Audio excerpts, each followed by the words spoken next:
Start Network is here. Hold no punches. I'm real revolutionary right now. Support this man, Black Media. He makes sure that our stories are told. Thank you for being the voice of Black America, Roland. Stay black. I love y'all. All momentum we have now, we have to keep this going. The video looks phenomenal. See, there's a difference between Black Star Network and Black-owned media and something like CNN. You can't be Black-owned media and be scared. It's time to be smart. Bring your eyeballs home. You dig?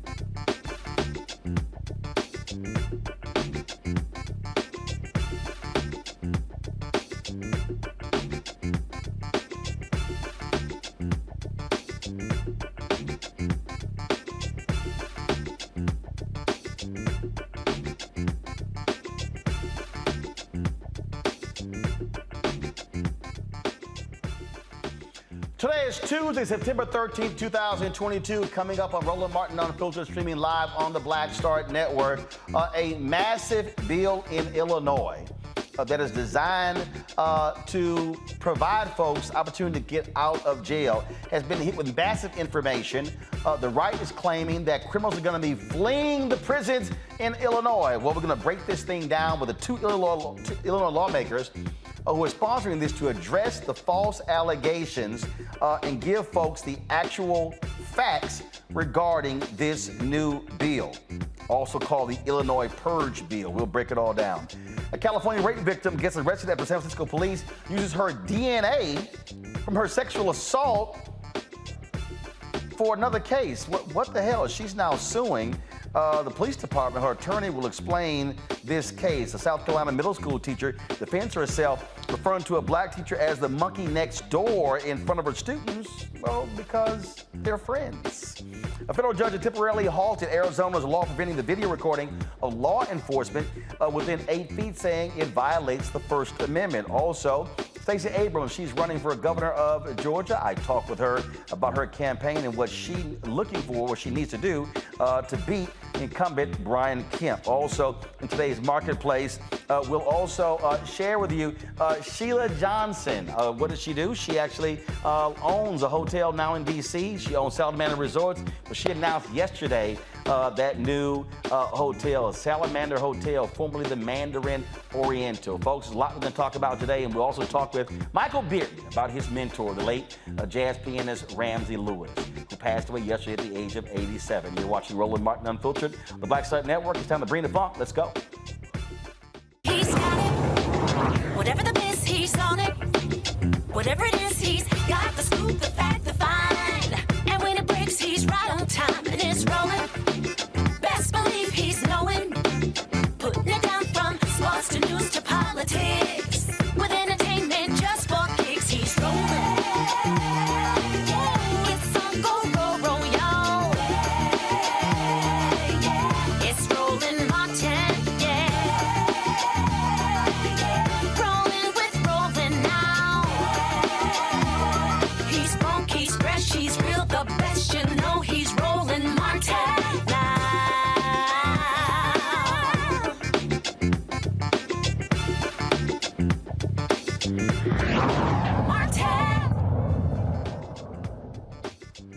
Folks, thousands of people across America are in local and state jails. Why? Because they cannot afford bail. There's been an effort across America to reduce this, to actually stop imprisoning people who are sitting in jail. Remember, Sandra Bland was sitting in a Texas jail, but she was arrested in Prairie View, Texas. She could not make the bail, around $500, and she died in jail. for $500. And so this effort to get rid of cash bail has been happening all across the country. Now, what's also been happening is the folks on the right have been claiming, oh, this is the reason why we have high crime. And so in Harris County, Texas, you had the police union supporting former prosecutors running against judges who supported ending cash bail in Harris County. Several of those progressive judges lost in the primary. You have the attacks on Alvin Bragg, the DA in Manhattan, the same thing happening in other places. Now the attacks are moving to Illinois, where they're calling this, oh, the Purge bill. Well, it's actually, that's not the case. So Illinois has passed the Safety Act. Now, again, it lays out in a very strong way exactly what this means, yet for two. But what's happening, though, is you've got tons of misinformation that is going on. Folks are on social media trying to debunk it, but we know what happens when the right takes that lie and begins to amplify it. It goes on and on and on. Here is one of those efforts to try to keep the lies at bay. Listen to me. It cannot be understated how significant of a role the media plays in quashing progressive movements and keeping more Black people in jail. And it's frustrating because every time we say the criminal system isn't broken, it's working as intended, these are the outlets and institutions that respond, no, we still need to have faith in the system. We need reform, we need reform, we need reform. But then every time we actually get substantive progressive reform, here they go with campaigns like this filled with lies. And please trust that it's not a coincidence that they're going to places like the Shade Room and Baller Alert with Black audiences to peddle these lies, because what they want is for Black people to internalize propaganda and lies so that we don't support progressive initiatives that are designed to keep us out of jail. So I'm going to dispel these myths about the Purge law, because there is no Purge law. All there is a concerted effort by media, right-wing Republicans, and neoliberals to keep Black people in jail.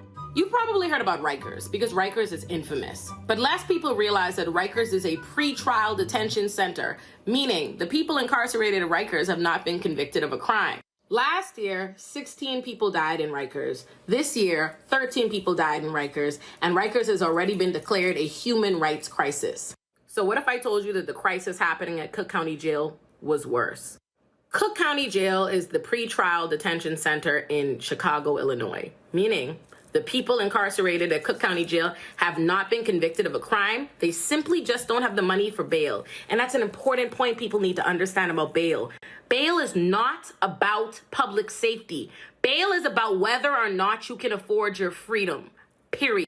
I am a public defender who represents people that are incarcerated at Rikers, where people are killed, people are beaten, people are sexually assaulted, people spend years of their life. And I'm telling you that I was floored to find out that there are people sitting in Cook County Jail waiting on a trial for 4 years, 8 years, even 11 years.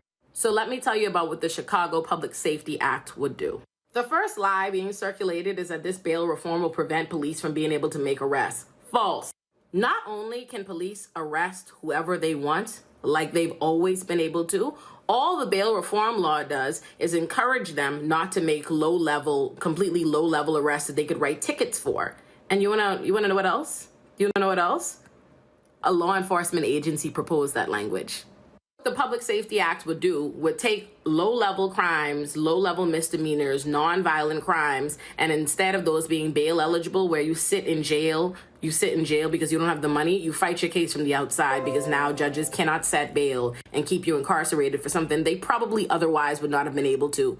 What this Public Safety Act would do is it would get rid of the cash bail system. It doesn't mean that nobody goes to jail pre-trial. It means that instead of whether or not you're free or you're in jail being determined based on how much money you have, instead, prosecutors would have 3 different options that they could keep you detained should they so choose. Prosecutors will have an option to present evidence to the judge showing that you are a threat to public safety, or that you have engaged in some kind of willful flight from prosecution, or if you're simply charged with most felonies, and they can have you detained pre-trial.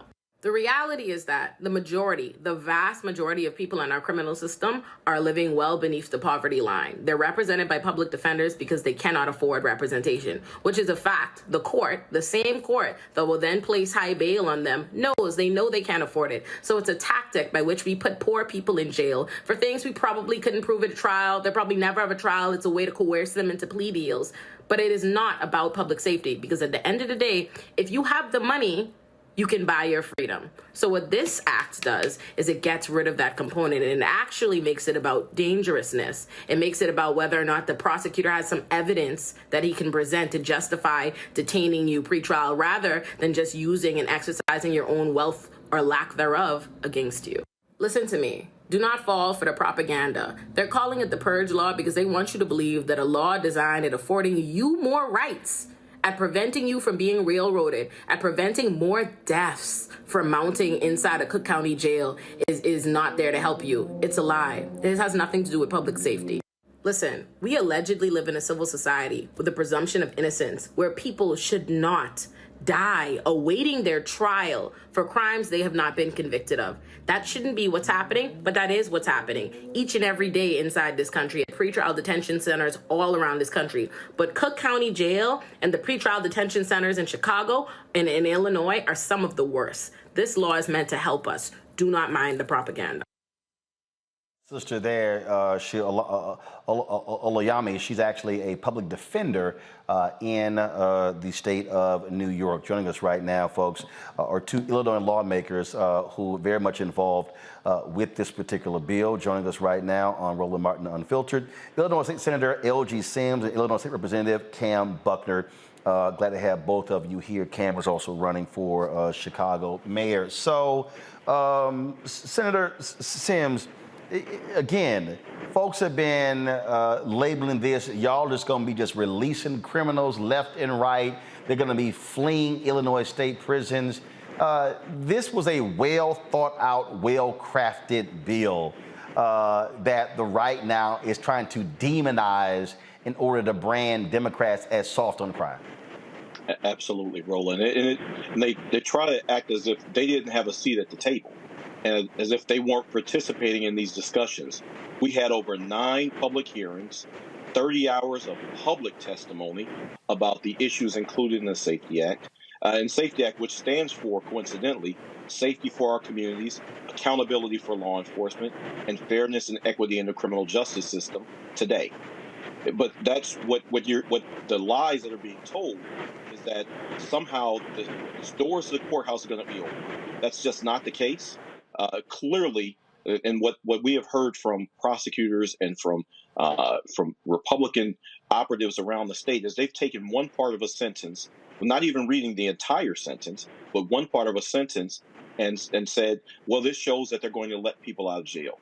The entirety of the law says that if you are a threat to public safety or you're a flight risk, you are going to be held. Sister Alurin did an amazing job of outlining the issues that are included in this bill and why these are not just misdirections or misinformation. They're downright patently false lies. These individuals are trying to play politics, and it is the worst form of dog whistle politics in its worst. And they're trying to they're trying to fearmonger individuals and scare them into believing something that's just not true.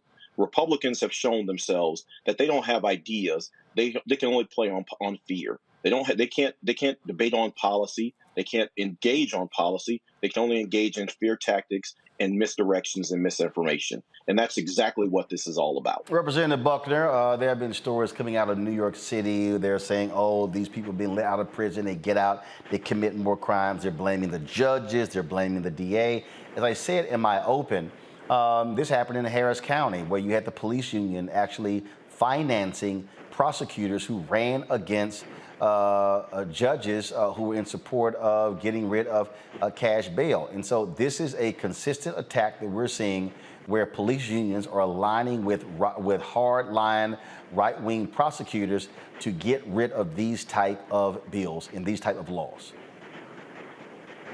That's right, Roland. This is a consistent, as you said, and concerted effort. The folks here in Illinois who are peddling this nonsense, who are peddling these lies, are folks who have very clearly been aligned with the Tea Party Patriot Act and had some say-so in the funding of the insurrection on January 6th in Washington, D.C. We know where these people stand on the spectrum. But the truth of the matter, as Senator Sims said, is that we've got to be able to beat back these false narratives because we are aggressively attacking a system that didn't work for the people who we represent. And we know that when you aggressively attack systemic racism, it will always try to fight you back. That's where we are right now. But it's important for us to get the word out to let people know that this does not make us less safe. This makes the people in Illinois safer. And we have really attacked a system that treats you better if you're guilty and you're wealthy than it does if you're innocent and you're insolvent. So how many people are we talking about who are going to be impacted by this, Senator Sims? Every new charge would have someone will have to go through the determination of whether or not their crime fits within these categories. As you've alluded to on a couple of different occasions, the Texas effort. The Texas effort showed that there was no increase in crime. Representative Buckner just mentioned the reason we started this effort was we are seeing, and as again Sister Laura mentioned in her comments, the recommendation to do what we have done came from a task force which I sat on that was spearheaded by the Illinois judiciary that talks about, and it found that after 3 days incarcerated, and when you are detained on a pretrial basis, after 3 days your life starts to unravel. You've lost your home. You've lost your job. There's an impact, and sometimes irreparably, on your family. So the efforts that we're taking are to make sure that we keep low-level offenders out of the criminal justice system, but then that there is a determination made about someone's threat to public safety and whether or not they're willful flight risk. That one of the memes that's going around suggests that second-degree murderers or kidnappers won't be held in custody. Again, as a scurrilous lie that plays on the worst fears that individuals have. But what we're trying to do is make communities more safe by engaging in stripping systemic racism from the criminal justice system. We don't really have a criminal justice system. We have a criminal legal system. And right now, that criminal legal system is not acting on behalf of all of its participants. So that's why we have to have a system. That's why we focus on equity, fairness and equity in this criminal justice system, so we can have truly justice, not just a criminal legal system. Representative Buckner, isn't it also a fact, the bottom line is you're spending a ton of money having people in jails, and so if they're low-level offenders and don't have to be sitting in a jail, isn't that saving taxpayers money?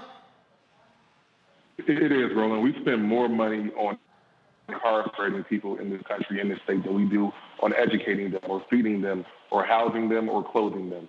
We're talking about a purely economic argument here. This is good for municipalities. We are making sure that we don't tax just people who don't need to be here. You talked at the open about Sandra Bland, who died in your home state of Texas, who was an Illinois native.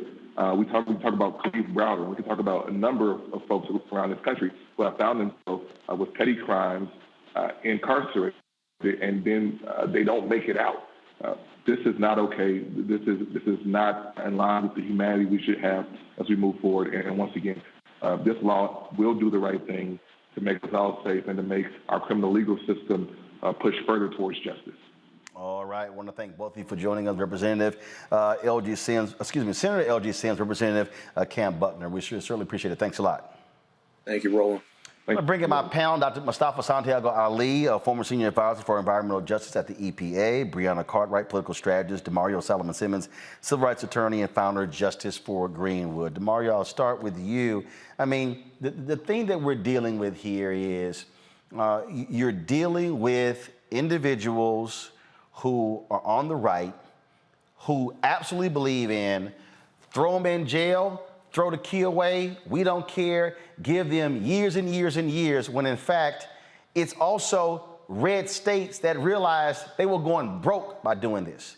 Kansas was one of the first states that realized we can't keep imprisoning people. You've had other states, that red states, that people like, you just can't keep this. And then the problem is you got people like Senator Tom Cotton of Arkansas, and I'm looking for the tweets where he literally said, the problem is not over incarceration. This fool actually said, we're not putting enough people in prison. That's how sick and demented these so-called Jesus-loving white conservative Christians are?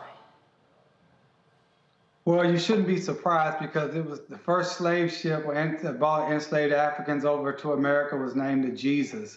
So this has been a long tradition of white supremacists utilizing their religion to oppress and subjugate black people. You also have to remember, Roland, and I know you know this, the 13th Amendment, as we all know, outlawed enslavement in America in the first part of it. But the second part says, unless you are convicted of a felony. And they have utilized that since the ending of slavery in 1866 to continue to have chain gangs, put us in jail and do convict leasing. And now they have private prisons. And this is why it's so dangerous. When they talk about these prisons, school to prison pipeline and the kind of re-upping of the crime bill of 1994, kind of 2.0, with the president talking about more police officers and more law enforcement. What that means for us as black people is more imprisonment. And with these private prisons, people are making millions and billions of dollars off us being actually in prison. So yes, the states may be going broke by imprisoning folks, but there are private, wealthy corporations and individuals that are making millions of dollars. This is dangerous. We must continue to fight against it. I applaud the two brothers that you had on that's pushing this particular bill.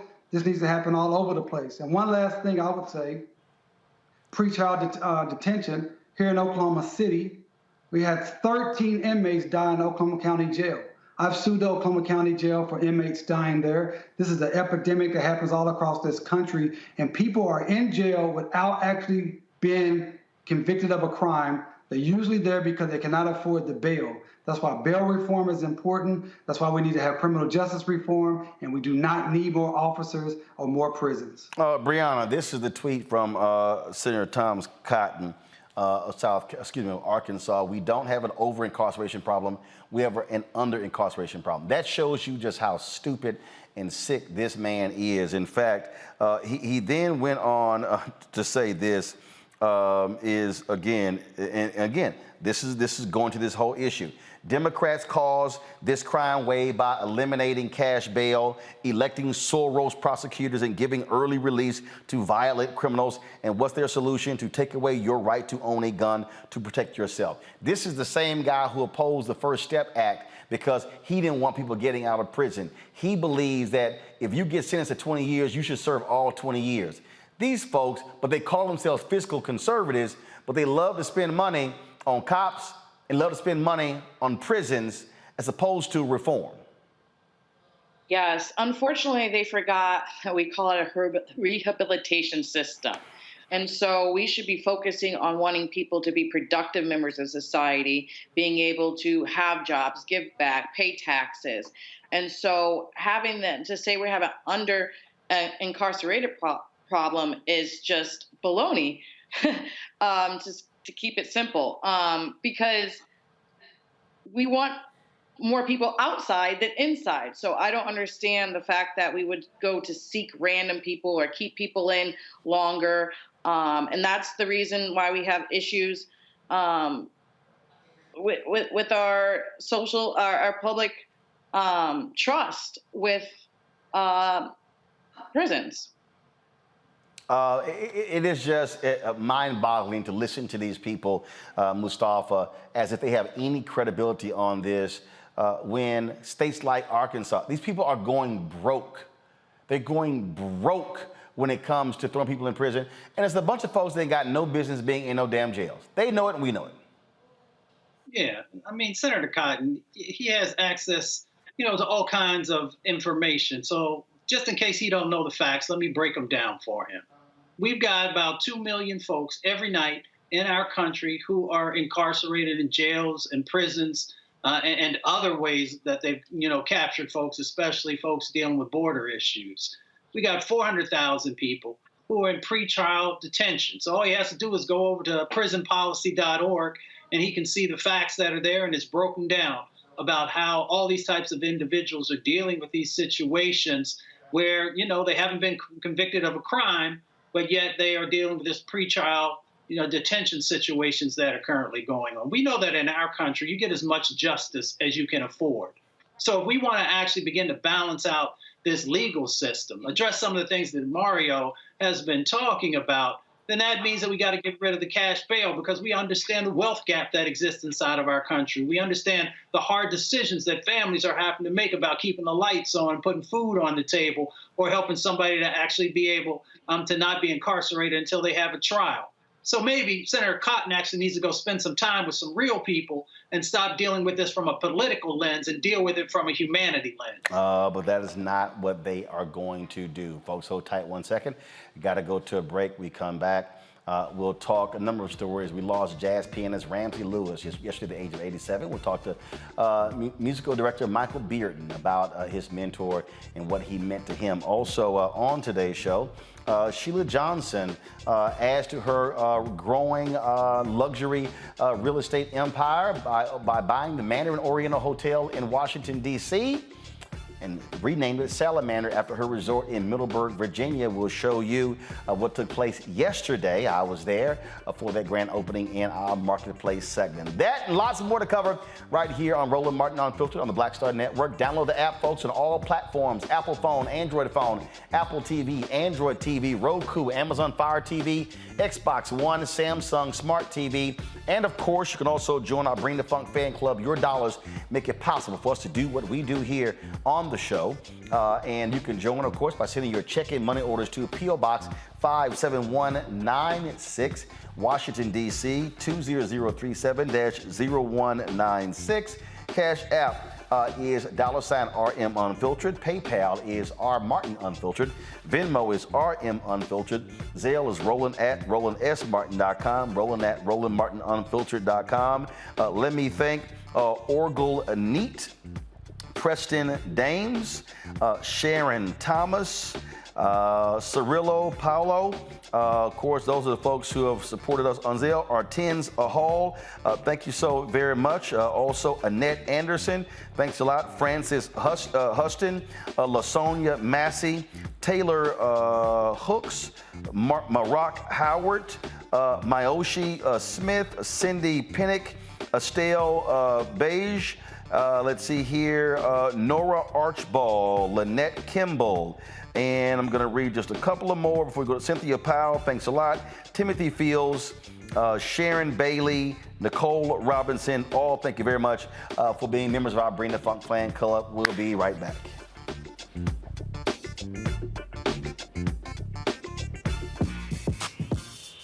When we invest in ourselves, our glow, our vision, our vibe, we all shine. Together, we are black beyond measure.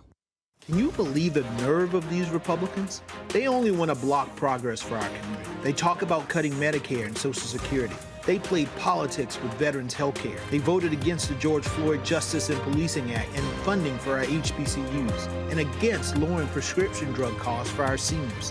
These Republicans keep trying hard to stand in the way, but President Biden, Vice President Harris, and Democrats won't let them. They are delivering for us. The Democratic National Committee is responsible for the content of this advertising. When we invest in ourselves, we all shine. Together, we are black beyond measure. Hatred on the streets, a horrific scene, a white nationalist rally that descended into deadly violence. White people are losing their damn minds. As an angry pro-Trump mob storms the U.S. Capitol, we've seen We're about to see the rise of what I call white minority resistance.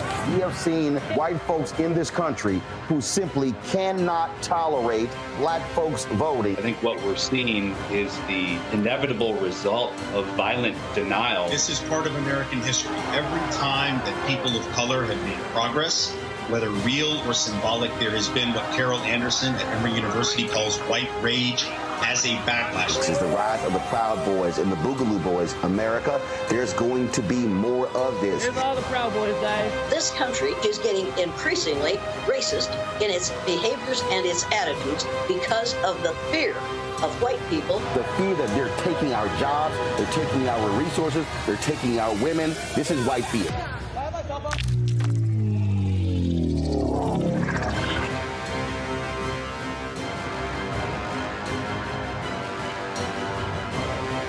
Hey Hey, everybody, it's your girl, Lunel. So what's up? This is your boy, Earthquake. Hi, I'm Chaley Rose, and you're watching Roland Martin Unfiltered.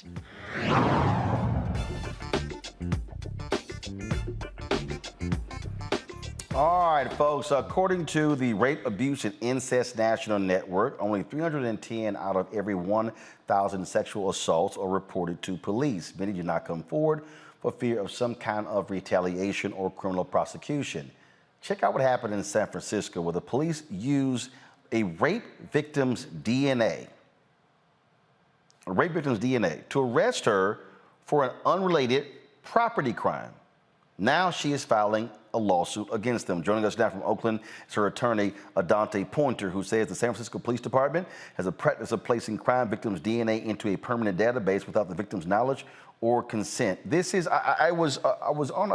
I'm on a group chat with some other journalists, Adante, and when I posted this story in that group chat, folks were shocked. They were stunned.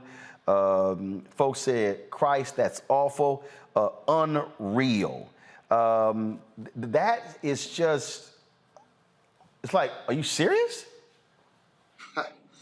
Unfortunately, we are serious, and it's not unreal. It sounds like it's something that comes from a movie, a sci-fi movie about a dystopian future, when in reality, it is our reality. And it's not just something that's confined to what's happening in San Francisco. This is probably happening in other jurisdictions, other police departments, other cities, other states within this country, in that the government obtains crime victims' DNA or biological information stored in a database and then use it as they see fit and do unconstitutional searches in a way to where they're either trying to match people to crimes or any other government interests that they're pursuing. And so this is something that cannot go on. And, we filed this lawsuit because this courageous lady was willing to come forward and not only bring this to light, but also stand up for the rest of crime victims everywhere else. So they actually think this is justified? They certainly did, and in fact, the crime lab director said that this was their routine or daily practice, which essentially as someone, and the only way you could get into this system, or I should say the way she got into the system, was as a sexual assault survivor. So she was someone who was looking for police protection and instead was violated again and re-victimized by the police in their practices. So, this is standard procedure, and this is what and how they were treating crime victims in San Francisco. And frankly, as I mentioned, there's thousands of other people who had their rights violated who were also in that crime victim database. And I also understand there was a similar lawsuit that was filed in the state of New York. This reminds me of, we've had these stories where people who have done these ancestry DNAs, and some of these companies have actually shared data with the FBI or other law enforcement agencies. Yeah, this is a practice that is not just limited to the government, and that just shows the dangers of what they're engaged in. This is a very slippery slope, in that once a person or once a government entity or any entity has your DNA evidence, we are still unlocking the mysteries of DNA. But one thing that we do know is it's one of the most unique identifiers. It's one of the most personal things that you have just by your very existence as a person and as a human. And so as DNA science is becoming more expansive, as corporations find out how they might be able to use it and exploit it or monetize that, as the government finds ways to how to track and monitor and project people's health outcomes in the future, or what they think is your characteristics and the way in which you might behave. There's any number of ways this DNA can be used to impact not only individual people, but also groups of people or target people within society. So we have to be very vigilant and understand that this is something that we cannot, as a supposed civilized society, stand for. It makes total sense whatsoever. And we're talking about a property crime? What was it? Yeah. This was a retail theft. So, we're talking about something that she came to police looking for help in what was, obviously a very low point, a very a tough, difficult point in her life, having to be a survivor, to only then be victimized by the police years later. No one ever came to her and told her that they were still holding on to this DNA evidence 6 years later. No one ever told her that she could be subject to taking the information that she trusted them with and that they betrayed that trust and it would be weaponized against her. This is something she only found out about when she was at another difficult point in her life, going through a domestic violence or domestic disturbance situation, and the police show up to her door. She needs the help. Neighbors called for help, and as opposed to, ameliorating the situation, the police say, hey, you know what? You have an arrest warrant. And it wasn't until she was sitting in jail, unable to make bail, did she find out what this arrest warrant was based upon. And that was DNA evidence that she had given to the police 6 years prior. And so, this has stirred up a whole list of emotions for her because it's forcing her to relive the underlying trauma. And, they've re-victimized her again. And we all know that we as in the African-American community, have a very, very, very horrible, or some might say negative, or just the reality of it is we've been targeted by the criminal injustice system for far too long. And so this is just another slight, another slap in the face, another reason why our community has a healthy distrust for police and the criminal justice system. Just again, unbelievable story that makes no sense. And you're right, I can only imagine how this woman is feeling. Dante Pointers, really appreciate it. Thanks a lot. Thank you. Brianna, I'll start with you. Look, you talk about a slippery slope because I mentioned ancestry. I mentioned, again, when you start giving over, we used to be fingerprints. Now you start giving over your DNA, and then you don't know who these companies are selling your information to and whose hands it is going in. Right. I've heard it pass before with ancestry, and a lot of people saying, okay, I don't want to know my ancestry. It's not worth it in order for my DNA to be taken. And what they can do with the DNA, right? What the government might, they found the crime, but they might do something that's even more of a slippery slope that's against your rights. And it's just the most overreach of the government in the highest order. And I'm glad that California has created a law to prevent this from happening again. But we definitely need more, I think, federal protections over it, not just state by state, because the government shouldn't be able to take our most precious genetic code, right? We've had people exonerated from realizing that it was the wrong DNA. And so that shouldn't just be freely taken and used against people's wills. Indeed, and you just sit here in DeMario. I mean, again, a woman gets raped and they're using that DNA to arrest her for a property crime. Wow. Well, we just dealt with this here at the Justice for Brewer Foundation, dealing with the Tulsa Race Massacre, where the city of Tulsa set up a program that's just a PR pitch, really, and said they found these mass graves that we've been pushing for many years. And they said, oh, we need to get DNA from Black Tulsans and former Black Tulsans so we can try to match who these individuals that we put into the ground in a mass grave. We rang the alarm. Really want to give a shout out to my good friend, Professor Eric Miller at Loyola Marymount University Law School. We actually looked at this, and this is very dangerous for Black people to give their DNA, even involuntarily, or in this case, voluntarily, in the case of our situation, because it does not only impact you as an individual, it impacts your entire family tree, going up the tree and going down the tree. And this DNA databases, they can be hacked.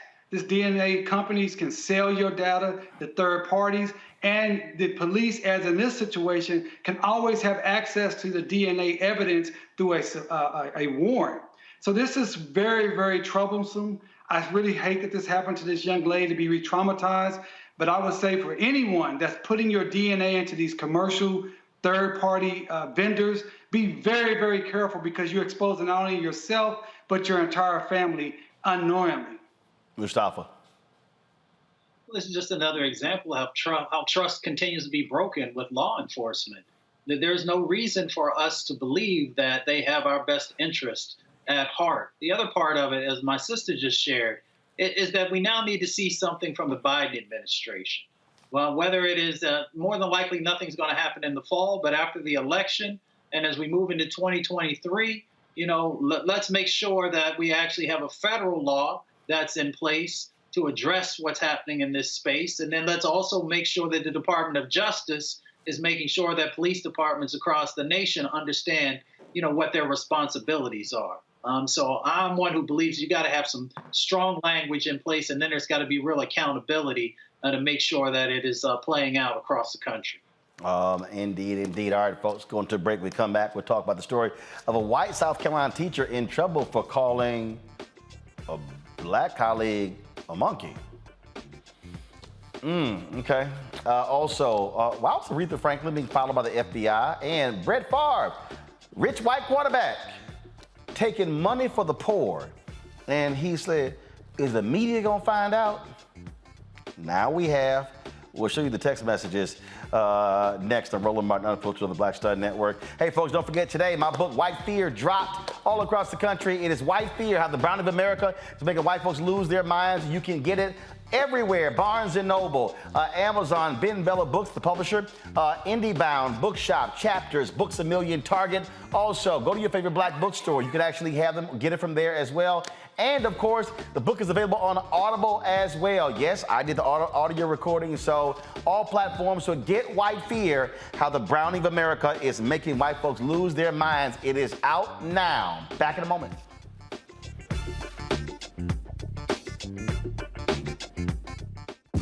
When we invest in ourselves, we're investing in what's next for all of us. Growing, creating, making moves that move us all forward. Together, we are Black beyond measure. Can you believe the nerve of these Republicans? They only want to block progress for our community. They talk about cutting Medicare and Social Security. They played politics with veterans' health care. They voted against the George Floyd Justice and Policing Act and funding for our HBCUs, and against lowering prescription drug costs for our seniors. These Republicans keep trying hard to stand in the way, but President Biden, Vice President Harris, and Democrats won't let them. They are delivering for us. The Democratic National Committee is responsible for the content of this advertising. When we invest in ourselves, our glow, our vision, our vibe, we all shine. Together, we are Black beyond measure. When you talk about blackness and what happens in black culture, we're about covering these things that matter to us, speaking to our issues and concerns. This is a genuine people-powered movement. There's a lot of stuff that we're not getting. You get it, and you spread the word. We wish to plead our own cause. Too long have others spoken for us. We cannot tell our own story if we can't pay for it. This is about covering us. Invest in black-owned media. Your dollars matter. We don't have to keep asking them to cover our stuff. So please support us in what we do, folks. We want to hit 2,000 people, $50 this month, raise $100,000. We're behind 100,000, so we want to hit that. Y'all money makes this possible. Check some money orders. Go to P.O. Box 57196, Washington, D.C. 20037-0196. The Cash App is $RM Unfiltered. PayPal is R Martin Unfiltered. Venmo is RM Unfiltered. Zelle is Roland@RolandSMartin.com. Hey, I'm Donnie Simpson. Hi, I'm Eric Nolan. I'm Shantae Moore. Hi, my name is LaToya Luckett, and you're watching Roland Martin Unfiltered.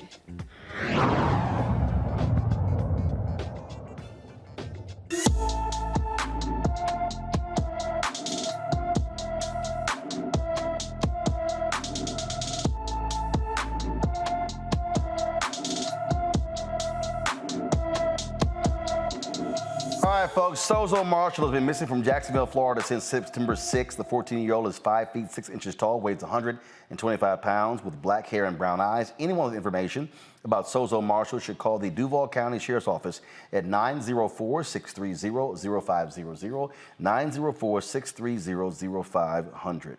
Folks, a white South Carolina teacher, middle school teacher, is under investigation after admitting to using a racial slur and calling a fellow teacher a monkey. A black 8th grader at Oakbrook Middle School told his mother his teacher referred to a black professor as the monkey next door. This happens to be the same teacher who asked her class to participate in a cotton picking activity where she brought in raw cotton for the class. The child's parents alerted the Dorchester District School Administration to address the situation, but it's unclear if they got back to her. Now, according to the local affiliate, WCIV-TV, there's a recording where the teacher is heard admitting she made the monkey statement, but says she didn't mean it that way. She defended her statement by saying the teacher she was referring to is her friend, who she calls that. The Dorchester School District has issued the following statement. Dorchester School District 2 takes every allegation seriously. We are currently investigating an alleged incident at Oak Brook Middle School. We do not comment on personnel matters. All staff should recognize that they are being continuously observed by students and that their actions and demeanor will be reflected in the conduct of the students. Brianna, I don't know that many black folk who willingly let somebody white call them a monkey. I don't believe it. Yeah, I know that she's a liar. And in South Carolina, a white woman knows better. There's no excuse. And it's unfortunate that the middle school is weak on the response, honestly. We've seen it over and over again. And especially bringing in cotton. I mean, how much more clear than that? A liar. Yeah, that's kind of crazy. I'm not gonna buy that, Mustafa. No, neither am I. In the positioning of the school district, they said it's an alleged incident. How is it an alleged incident if you have the person who did it saying they did it? So I'm not sure who they have representing them, but they really need to get their act together. The other part of it is, supposedly from all the things that I read, this is not the, first or the second time that this individual, has went down this road. So they, you got to make sure, if you are a school district, if you are a principal, that you are addressing this with real intentionality, so that it does not spread and others think, well, if I say somebody's my friend, I can say whatever I want about them. That's not what you're supposed to be doing in this situation. And you, at a minimum, should have already been relieved of your duty until the investigation is over. I'm just trying to figure out how that one gonna work out, DeMario. First of all, I ain't letting nobody black call me no monkey. Oh no, we friends. That's cute.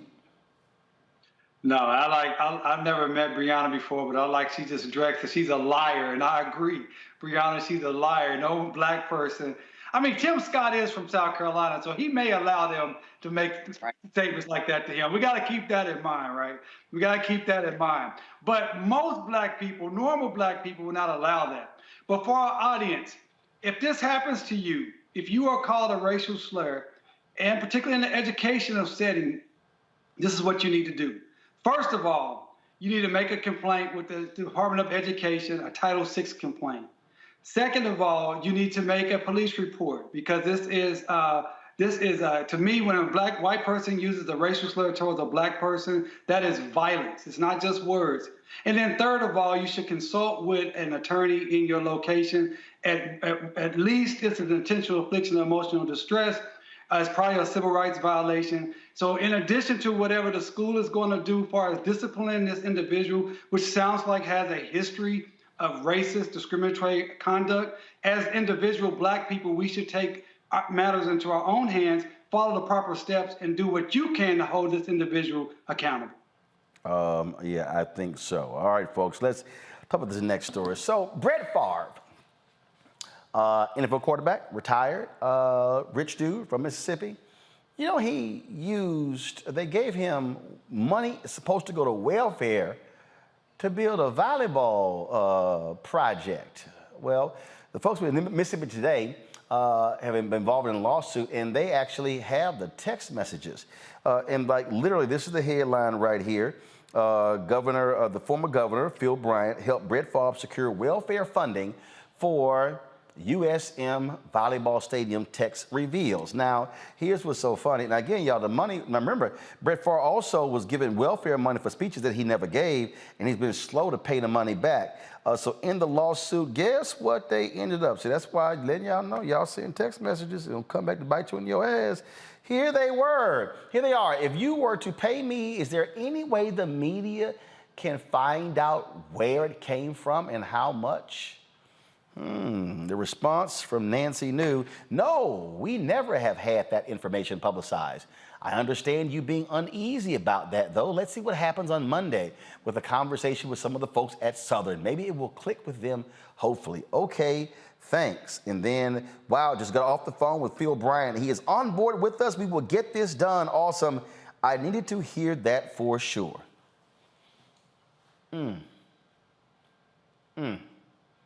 We're talking about, DeMario, a state with the highest child poverty rate in the country, and you have folks in Mississippi using money for welfare folk who need that money, going to a rich, retired NFL player. You know, that's the American way, to make white men who are rich, to make them richer, to pay them for not doing anything. That's how America was built upon our labor, built upon our sweat, built upon our brawn and our brains. And this is just a continuation of this. The fact that Brett Favre was not already arrested when it came out more than a year ago that he took money and did not, federal funds, hundreds of thousands of dollars, and did not perform these speeches. That is fraud. That is fraud. And they want to talk about black people and welfare queens. This is the biggest welfare king as you can possibly imagine in Mississippi, a Hall of Fame quarterback. This guy should be prosecuted. Everyone that participated on those text messages from the governor on down should be prosecuted. They should be, what is the DA over in Georgia utilizing? The RICO statutes, when you are having a criminal conspiracy working together to defraud or create crimes. That's what we have here in these text messages. They should be prosecuted. They should be ashamed of themselves, but they're not. But I hope that the federal government will come in and prosecute Brett Favre and the entire everyone that stole that money. Mustafa, what's shameful is that the welfare acceptance rate in Mississippi is less than 2%. This is a state with a bunch of broke people, and they hate giving them any federal welfare money. They do. You know, I've tracked some of this before. They will let you suffer and suffer and suffer and maybe even die before they will actually give you those benefits. But DeMario was on to something.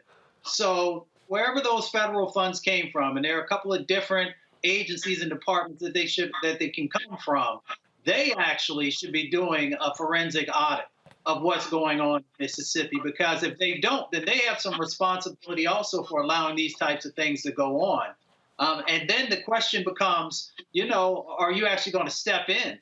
Since we know that Mississippi has not been living up to what the responsibilities are that are tied to these dollars.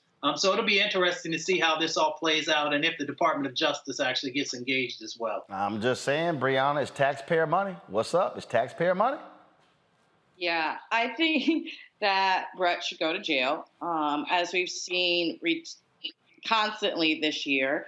The issue with PPP loans, and the government is very confident in locking our community up for fraud of that, even if paying it back. And so this is even worse, right? We're building big businesses off of the back of the poor.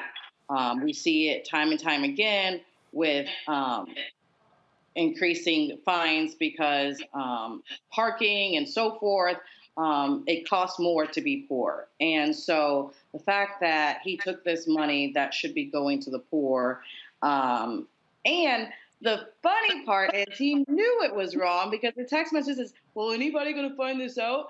And then they leaked it themselves. And so something needs to be done. This definitely needs to be repaid back with interest ASAP. Yeah, I think so. All right, y'all, in Arizona, a judge has temporarily blocked that law that prevents people from actually videotaping law enforcement within 8 feet. feet. The judge said, wait a minute, this very much could violate the First Amendment. The ACLU sued. This is something that right here, we've seen so many of these cases, DeMario, where we now know what happened because citizens were recording.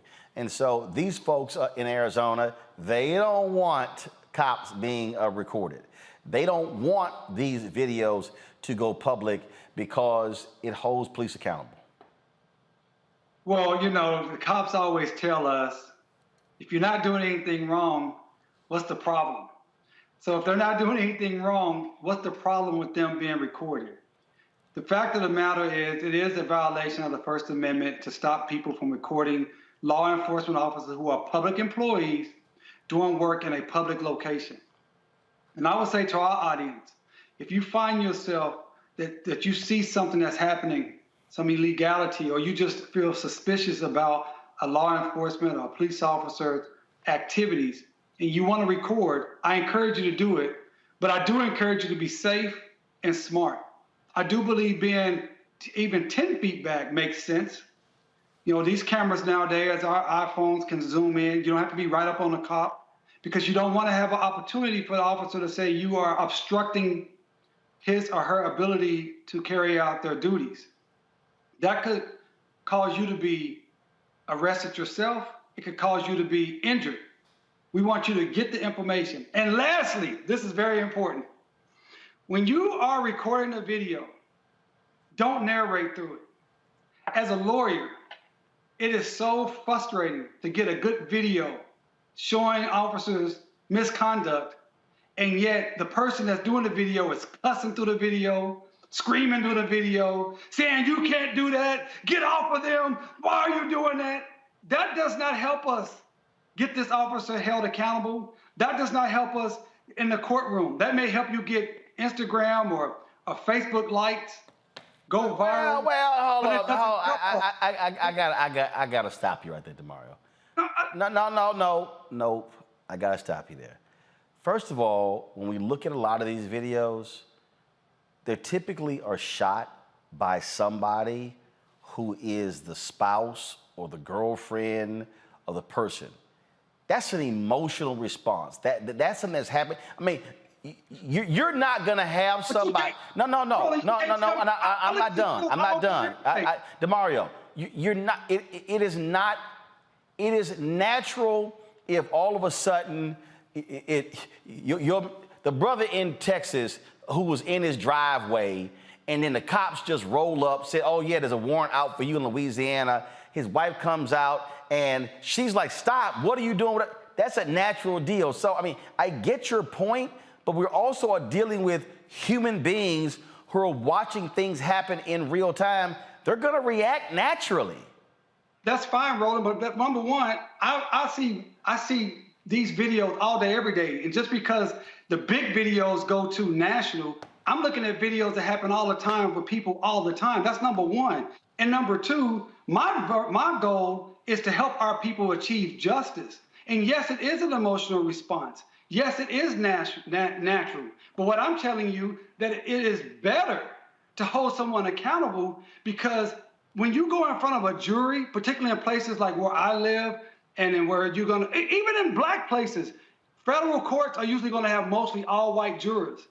They will be so focused sometime on the language of what's happening, they won't focus. So we as a people have to understand that. We're at war. We have to do what we can. I get it. Brianna, I just don't think you're gonna have people go, let me not cuss on this video. Everybody is not dealing with their spouse. I see videos all the time where the people are recording this.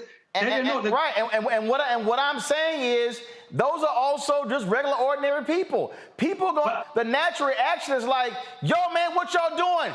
Get off that man's neck. That doesn't help anything. But DeMario, here's the deal. It's some things that are just natural that are going to happen. There's a lot of things natural that we tell people not to do. There's a lot of things natural. I just don't think that in the heat of that moment, somebody's going to be going, oh, shh. Everybody be quiet. Everybody be quiet. Hold on. Brianna, weigh in. I think that you both have great points. I think that Stop trying to be Switzerland and be real. Stop trying to be Switzerland. Just. Well, she don't want to tell you that you DeMario, she talking. No, you might be emotional. We've like DeMario is right now. Go ahead. We've seen on this show times where a mother had to see their son get dragged, and so stuff like that, or comply or whatnot, might be overpowering. And so we can see those instances. But I also understand what he's saying as well, in the sense of, if you can, try to be quiet so that this can be utilized for evidence, so we can hear what's going on from the police, so it could be a better shot. And as Uncle Rose says, keep her horizontal so it can look good for us to put back on the TV. So I think that there's sometimes it's going to be too hard to be quiet, right? You're actually involved. You're trying to help the person, and it's very emotional. But the times where you are less attached to it, stand back and be quiet. Mustafa. If police officers aren't doing anything wrong, then they shouldn't have anything to fear. They should make sure that, they're following the police procedures that they have in place, and the training that everybody keeps talking about. When something bad happens, we always say, well, we need more training. So let's actually see that playing out. And I think they shouldn't have a problem with folks recording, because it's the only way we can make sure that the fullness of the story, the fullness of what has happened actually gets out there for folks to be able to then judge for themselves if someone has been, doing police brutality, or who have went above and outside of the law. All right, folks, hold tight 1 second. We come back. Stacey Abrams, I talked with her about her run for governor of Georgia. Sheila Johnson opens a new black-owned hotel in the nation's capital. We'll show you that as well. Plus, Sheryl Lee Ralph, an amazing emotional response to winning her first ever Emmy last night. Also, a lot of people are talking about Jimmy Fallon laying on the stage while the sister was trying to giving her Emmy speech. Black Twitter has been lighting his ass up all day long. We'll talk about both of those things. Plus, we remember the great Ramsey Lewis, the jazz pianist who died yesterday at the age of 87. Folks, you're watching Roland Martin Unfiltered on the Black Star Network. Don't forget, download our app. Apple phone, Android phone, Apple TV, Android TV, Roku, Amazon Fire TV, Xbox One, Samsung Smart TV. You can join our Bring the Funk fan club. Every dollar you give goes to support this show. Our goal is to get 20,000 of our fans giving on average $50 each. That's $4.19 a month, 13 cents a day. Please do so. Our goal is to raise $100,000 this month, so we need 2,000 fans contributing at least $50 each to hit our goal. Cash, again, check and money orders go to P.O. Box 57196, Washington, D.C. 20037-0196. Cash App, $RM Unfiltered. PayPal is R Martin Unfiltered. Venmo is RM Unfiltered. Zelle is Roland at RolandSMartin.com. Roland at RolandMartinUnfiltered.com. Shout out to Larry, Craig Thomas, Lisa Moore, Crystal Jordan, Cordell McMillan, G. Smith, and Dorothy Robinson, James Harp, Cynthia Lata, Letitia Owens, Michael Jordan, Inga Jackson, Michael Tazanu, Bettina, TYWS, Crystal Handy, and also Cherry Jackson, Martha Rivers, Mike, Alfred Hewitt, and Matthew Murphy, Terry Ann Ray as well, Singleton, Veronica Clayton, Karen Calloway, Mary Smith, Cynthia Cooper, Jean Levy, Maverick Davis, Carolyn Teagle, Anita Parham, Adrian Hawkins, Michael, Carlton Freeman, Kevin Gibson, Deborah Giambuso, Jacqueline Vaughn, Alonda Ratney, Rosa Johnson, Charlotte Hawkins, Marigold Media, Layla Harris, Danny, Grover Daniels, Donna Robinson, Helen Smith, Cynthia Collins, Gregory, Terrence Green, Reginald Sanders Sr., Joseph Terry, Tretta Alexander, Chanita Grant, Joy, let's see here, Dr. Daphne Davis, Anita, and let's see, Eloise, Antonio Heath, Jeffrey Holt, Sharon Gist, Juan Bell, Tamala Nichols, Laura Bryant, Stephen Waters, Tawana Mason, Paul Broadnax, James Hunt, Thomas Hart, Robin France, Diane Johnson, Lewis Kelly Jr., Tommy Williams, Danielle McGee, Thomas McCroskey, Rendell Chamblay, Briante Brewer, Jennifer Dungy, Denise Mazant, Phyllis Bell, Carl McKenzie, Eaton Hart, Nathaniel Bonner, Donnie Alford, Gwendolyn Allen, Desmond Carter, and Monica, all who gave on Cash App. We appreciate it. Thanks so much. Back in a moment.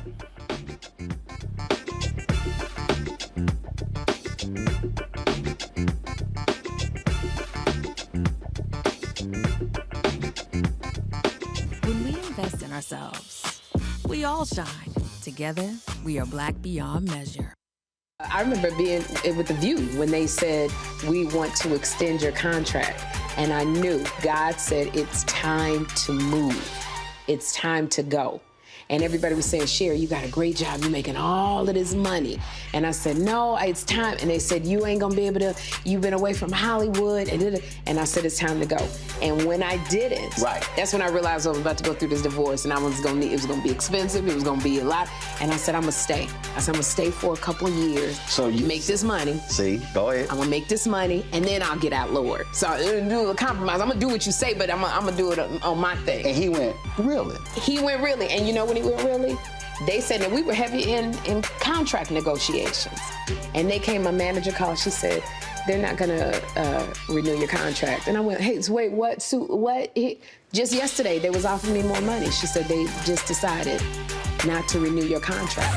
And I remember sitting in front of the mirror at The View, and I went, what happened? And it was very clear. God said, I told you it was time to go.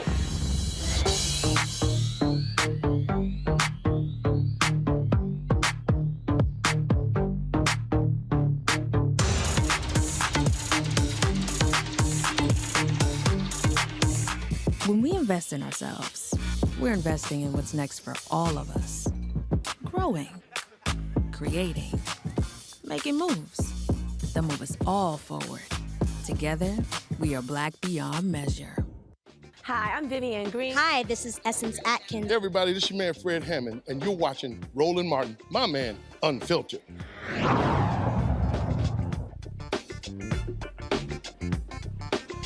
All right, folks, Stacey Abrams is in a tight race against Georgia Governor Brian Kemp to be the next governor of the state. She lost 4 years ago by 30,000 votes to Brian Kemp. She and I talked earlier about what is going to be needed for her to become victorious in November. Here's our conversation.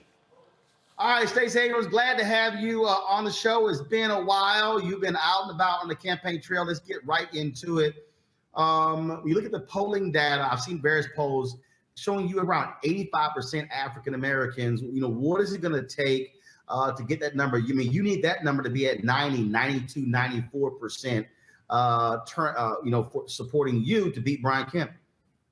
Well, we believe that the issue is not me or Kemp. It is whether people are going to vote or not vote. And as you know, people are feeling exhausted. They're feeling anxious.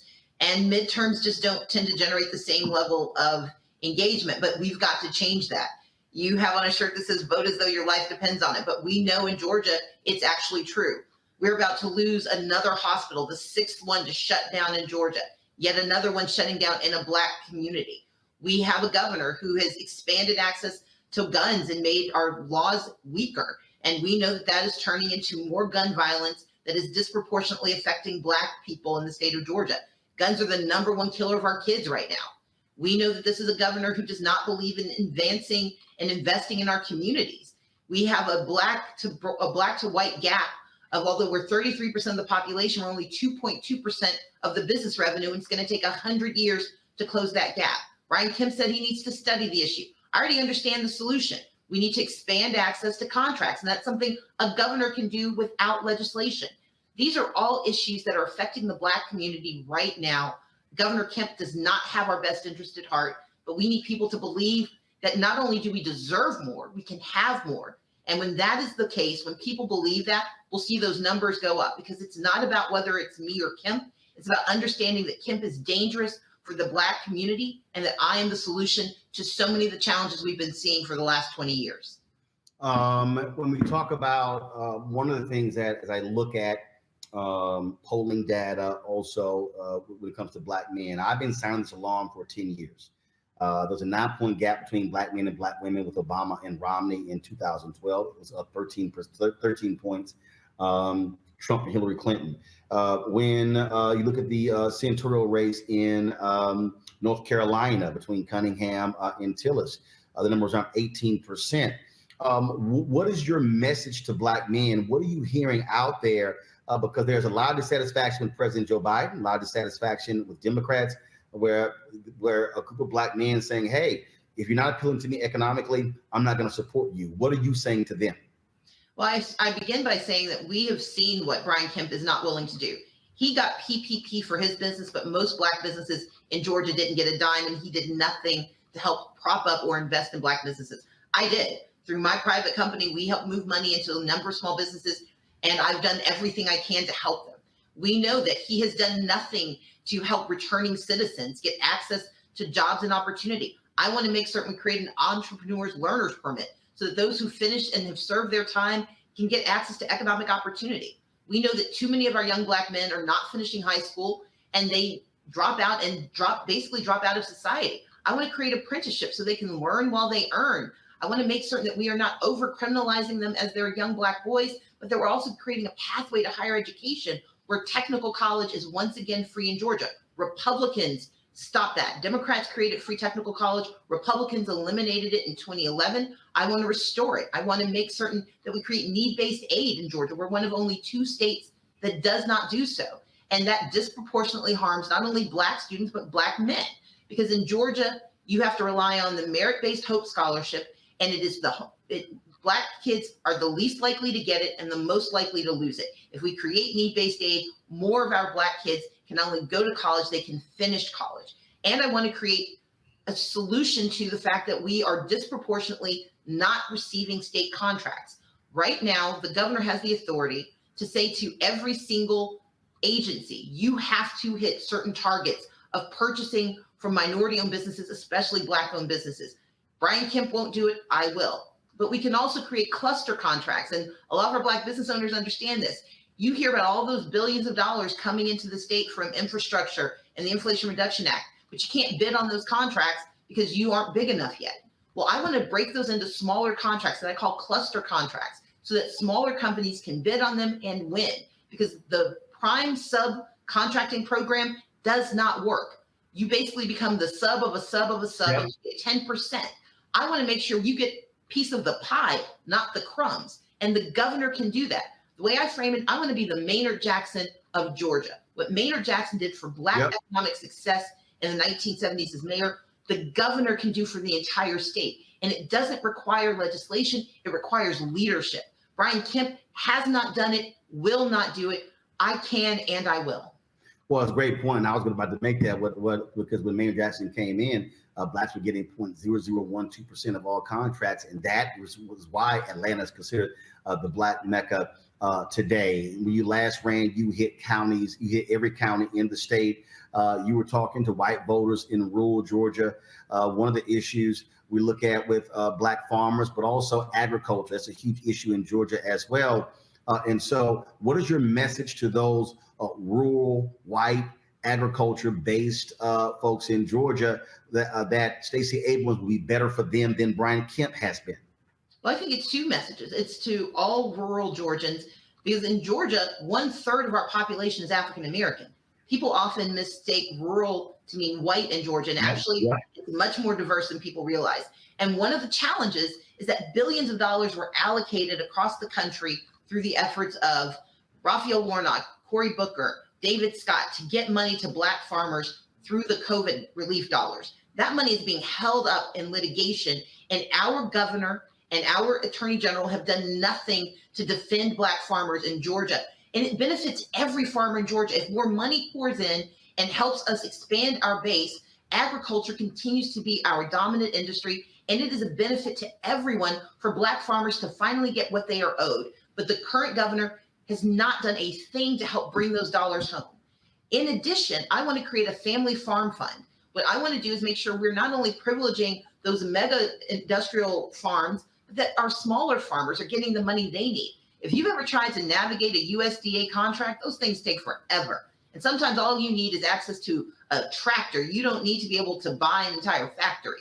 I want to make sure that we create a $5 million family fund initiative, family farm initiative, so that farmers of all races can get access to those dollars, especially those micro farms and those organic farms that can create jobs, because 1 in every 7 jobs in Georgia is in agriculture.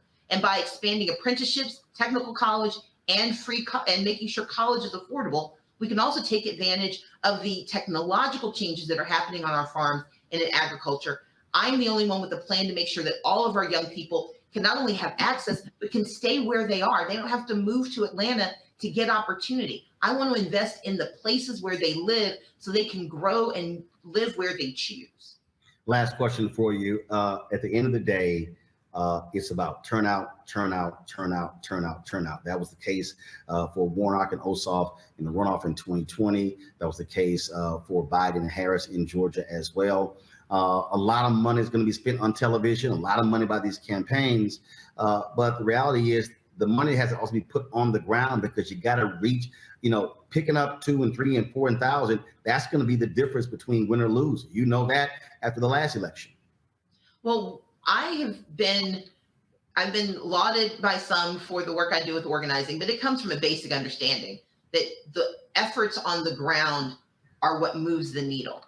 Air cover is absolutely important because it's how you set the narrative. It's how people know what's at stake, but it's on the ground that you get them to the polls. And that's why we've got to do both. And that's why we need people to remember the energy they felt, not only in 2020 and 2021, but in 2018. I can't be a brand new candidate again. And I'm not going to be able to generate the first time excitement, but what we can do is remember the message of that first time. We can change the future of Georgia with a governor who believes in the people of Georgia. Brian Kemp didn't commit treason once, but he has been an architect of voter suppression. He is continuing to push voter suppression activities. He is refusing to invest in our hospitals. He's lost 6 hospitals. He has stripped women of their bodily autonomy, especially Black women. He is returning us to a mass incarceration state. He has weakened gun laws. He is dangerous to the people of Georgia, to Black people in Georgia. But we only change the future if we show up in this election. And so my message is this: I'm going to be doing everything I can to energize and educate, but I need everyone to understand that this is our turn.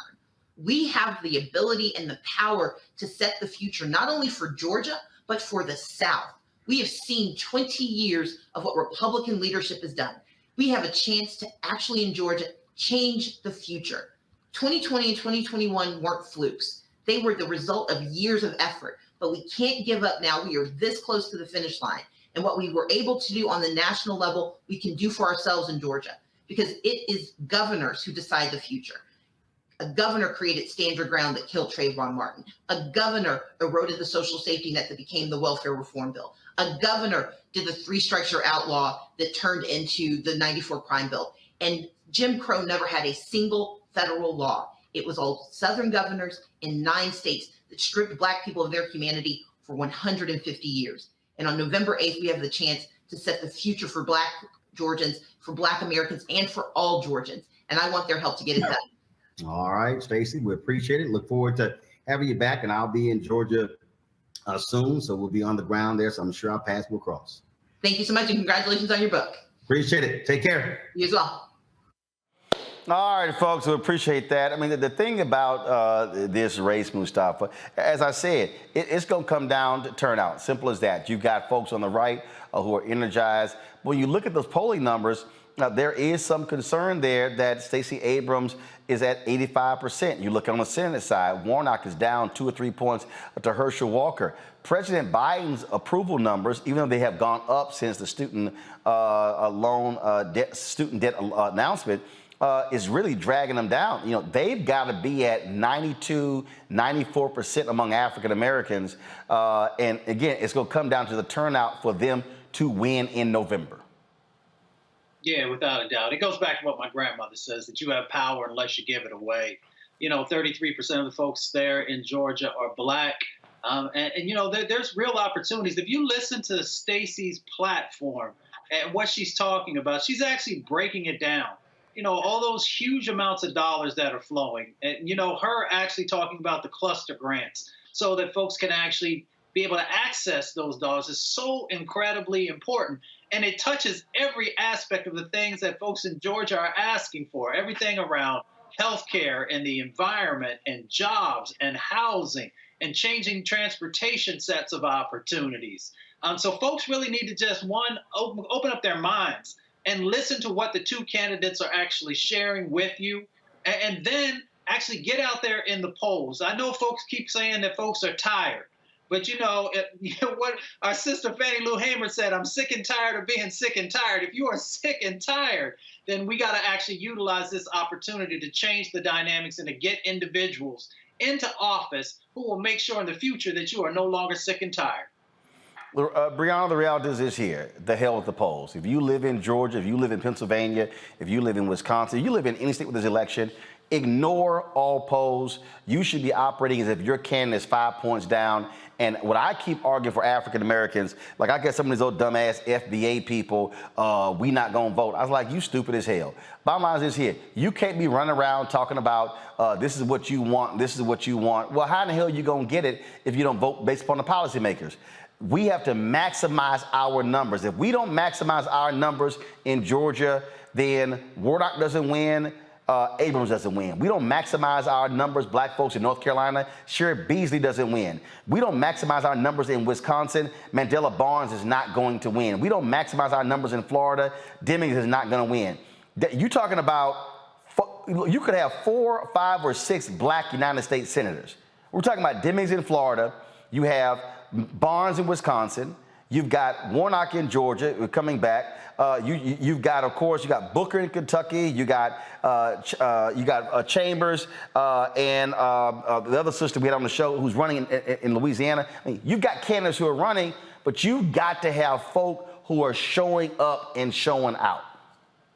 Absolutely. The only poll that matters is the poll on election day. We say that over and over again because we can see even from 2016, polls come out and they're wrong. What matters is you going out to vote.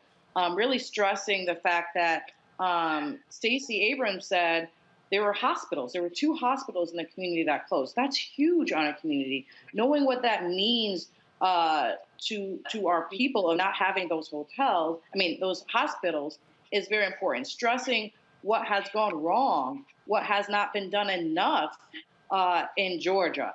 I really like that she laid it right on about her Black agenda.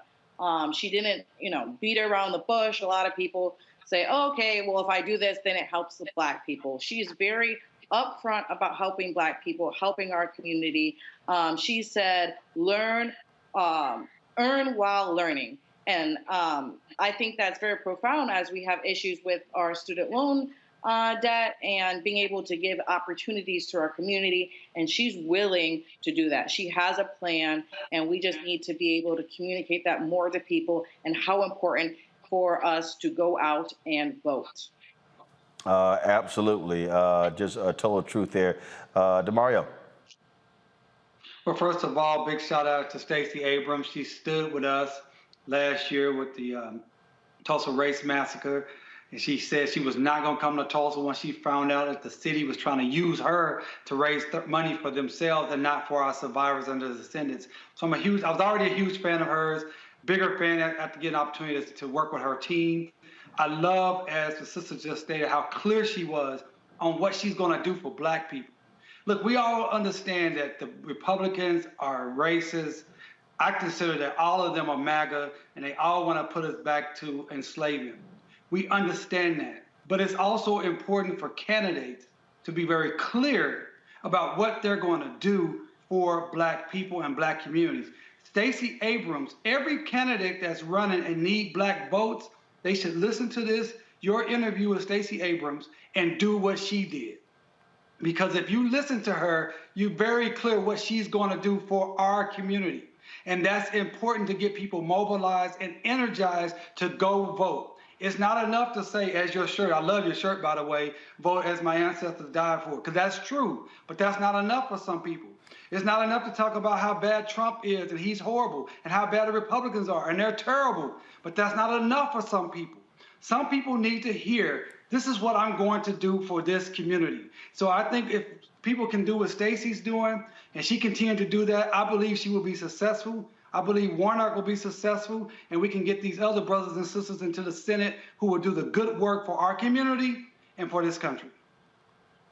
Indeed, indeed. So, this is the thing. Again, Mustafa, I keep walking people through this. If you say, and this is the thing that, again, it trips me out. Folks say, I want this. Okay, let's be clear. no candidate can give it to you. They can promise it. They can say, I'm going to fight for it, but you're not going to get it during the campaign. The only way you're going to get it is if they win.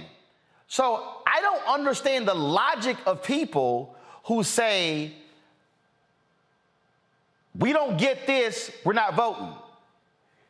You're not gonna get it from somebody who's not in office. And second of all, you can make a demand of an individual, but we see it in the Senate. One person can't actually give it to you. It requires working to get the votes to make it happen.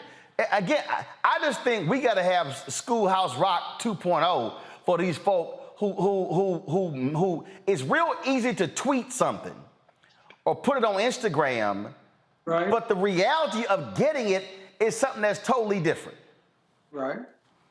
Well, you know, that's the difference of those of us who've actually done the work on the ground, understanding what organizing truly looks like. What does strategic goal setting look like, and how much you have to invest to actually be able to make that become a reality. And we understand that it's not an instant process. It is a set of actions over time. It is a building one on top of the other. And that's why in this moment, I often talk about transformational moments. We got a chance, as you shared, to have a number of folks who are committed to our communities, holding some of the highest offices across our country, being governors of states. But we've got to understand this moment, and we've got to just make sure that we're helping to educate our folks, to get our folks out, and then the accountability comes after we get those folks in office, and to make sure that those things become a reality. And I know many of the individuals that you talked about, and I know that they are true to our community. They are authentic to our communities, and they are going to deliver if we can get the numbers in place to be able to help them to be able to do that. Indeed. So I just want people to understand, because I had somebody said, oh, well, our ancestors, they died more than just for the vote. Well, no kidding, dumbass. You can't put it all on a T-shirt.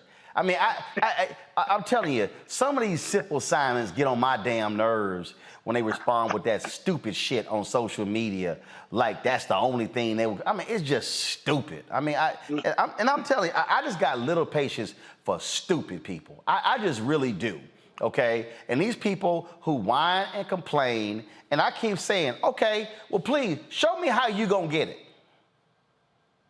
Please, by all means, show me how you're going to get it if you don't switch out the policymakers.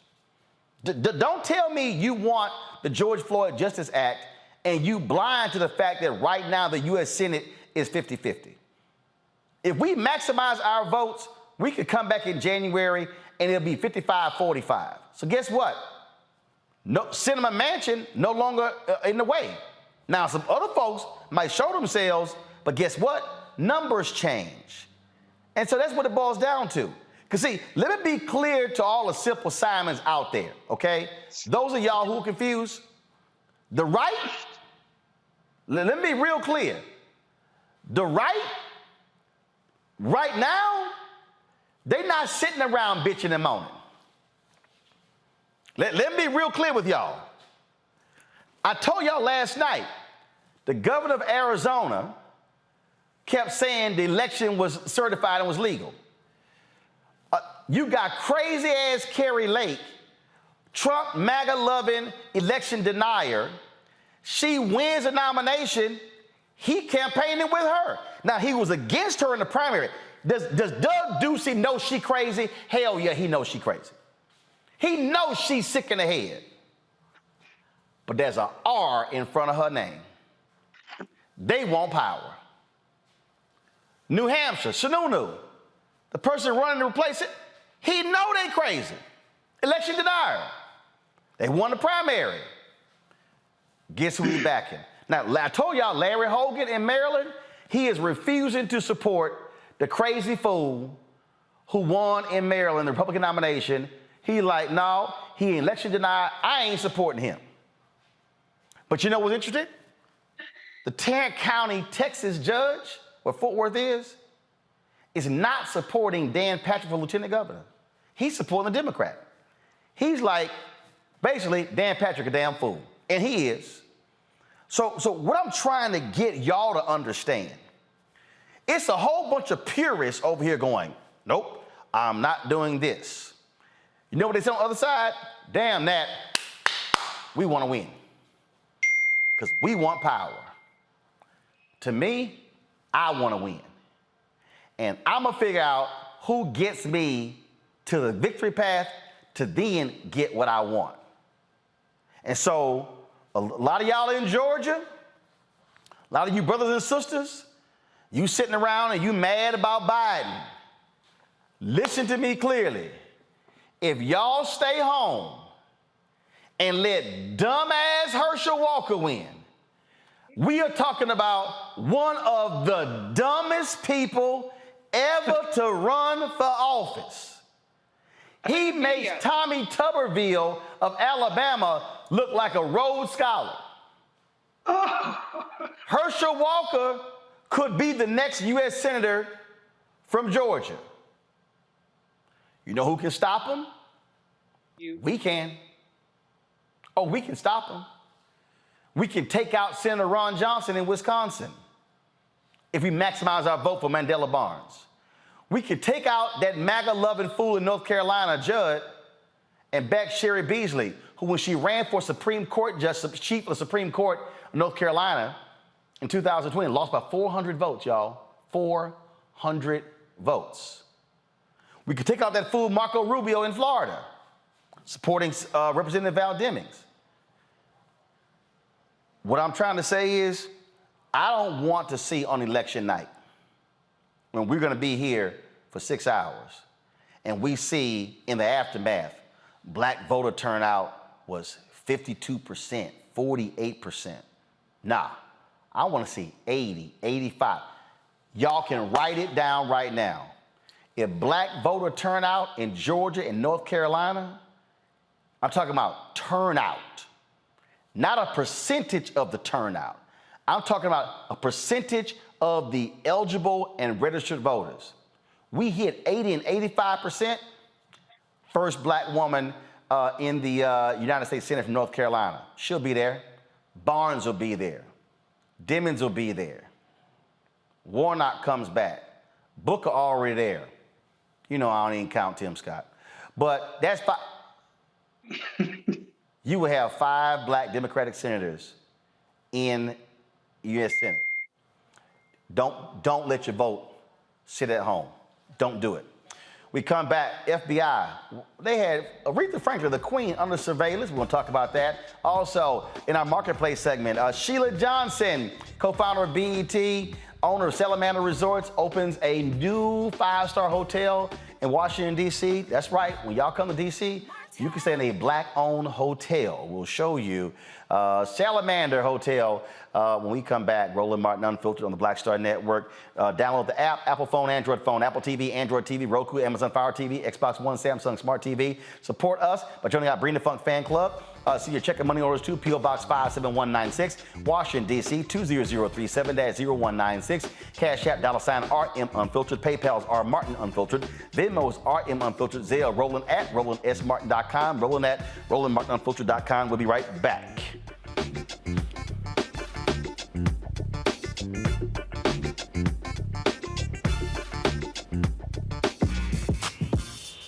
When we invest in ourselves, our glow, our vision, our vibe, we all shine. Together, we are black beyond measure. Hatred on the streets, a horrific scene, a white nationalist rally that descended into deadly violence. White people are losing their damn minds.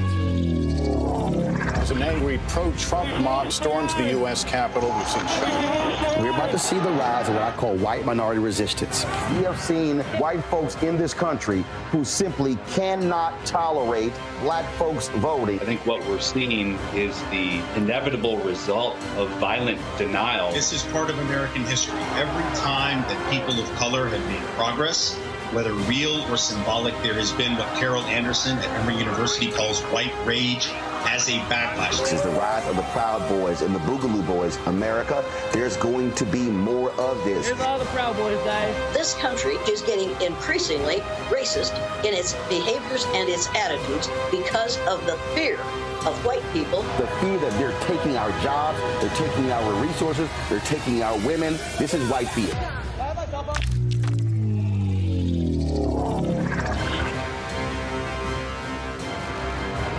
Hi, I'm Dr. Jackie Hood Martin, and I have a question for you. Ever feel as if your life is teetering and the weight and pressure of the world is consistently on your shoulders? Well, let me tell you, living a balanced life isn't easy. Join me each Tuesday on Black Star Network for A Balanced Life with Dr. Jackie. We'll laugh together, cry together, pull ourselves together, and cheer each other on. So join me for new shows each Tuesday on Black Star Network, A Balanced Life with Dr. Jackie.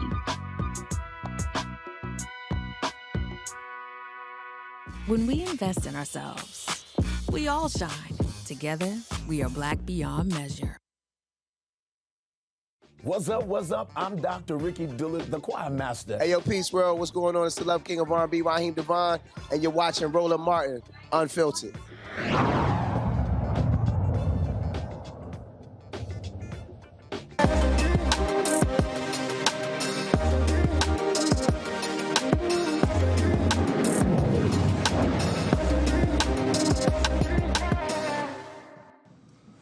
I would like everyone to raise a glass, not a glass something. This is to Salamander, Washington, D.C.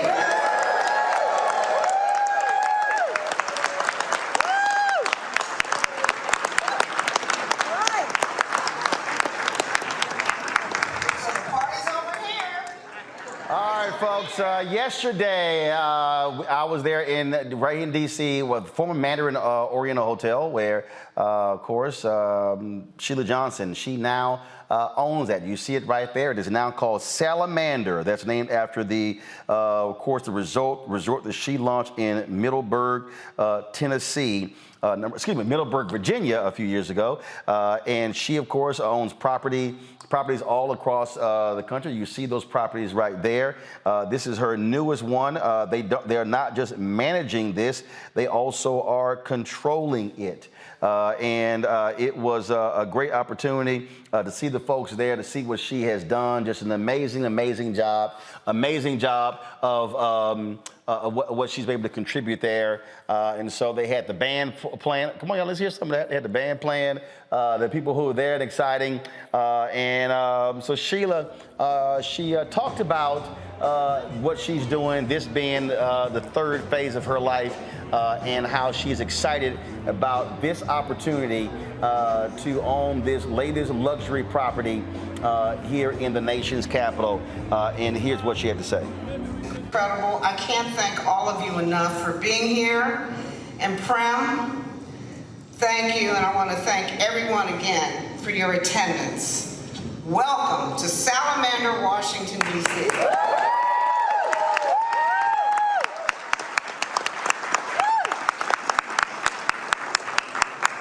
First, I really want to thank Henderson Park and its CEO, Nick Weber, for their partnership and believing in us for this project.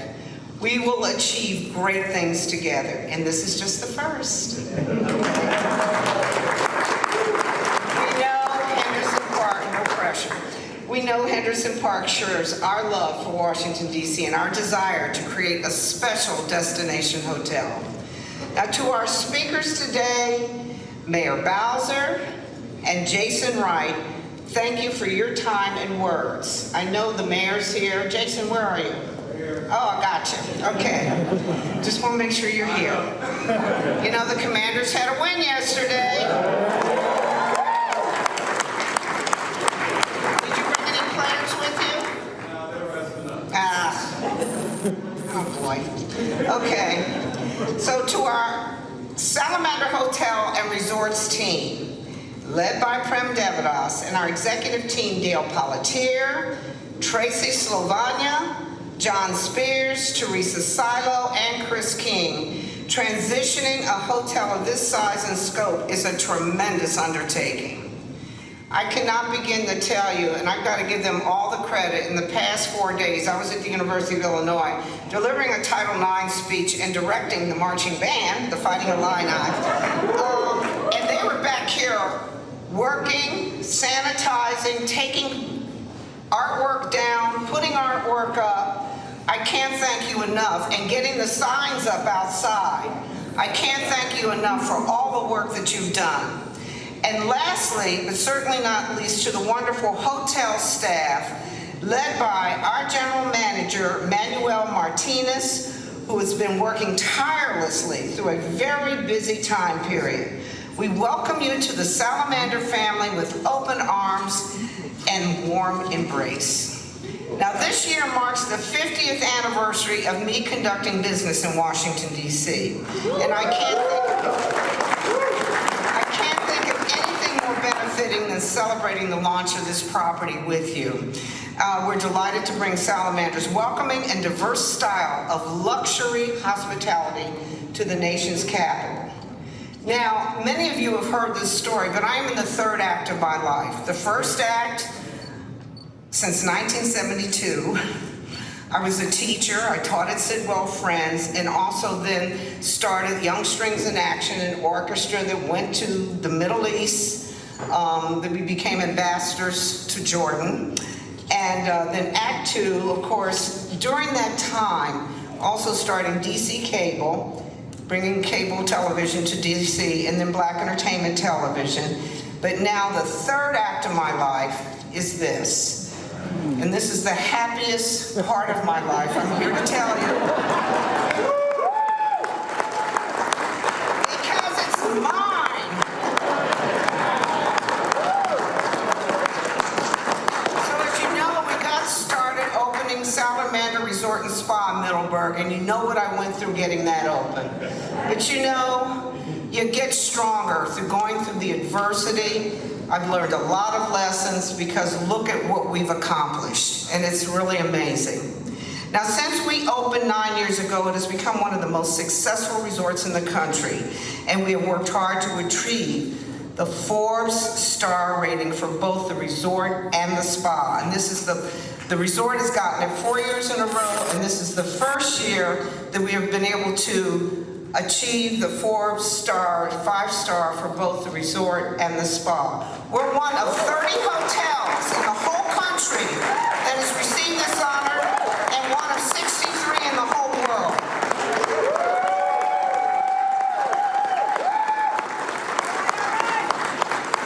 And what we have done, we've been able to create the Middleburg Film Festival that is going into its 10th year. And we've had our second year of the family reunion, which will continue. But all of this programming, we're going to bring a little bit of that here to Washington, D.C., because we want to really put together the town and country feel. So what you see here is just the beginning. Wait till you see what we have ahead of us. We have already are developing these synergies between the two properties for the benefit of many of our loyal guests, including, as I said, town and country packages. Additionally, over the past decade, we have grown into one of the top hotel brands in the world, recently gaining recognition from both Travel and Leisure and USA Today. We now have properties in iconic locations, of course, Middleburg, Aspen, we have Aspen Meadows, the Aspen Institute, Charleston, the Hotel Bennett, Tampa Bay, Innisbrook, Golf Resort, we're part of the PGA Tour, the Valspar Tournament, Jamaica, Half Moon, Anguilla, the Aurora Hotel in Anguilla, and now Washington, D.C. But I've already got so many other connections to D.C., as several of you know. You know, I'm vice chairman and president and managing partner of Monumental Sports, but I also want to call out, where are my two players? Some of the players showed up today. Where's Tiana Hawkins? Where are you? Oh, there she is, a nice tall woman over here. And Shatori Walker, there she is.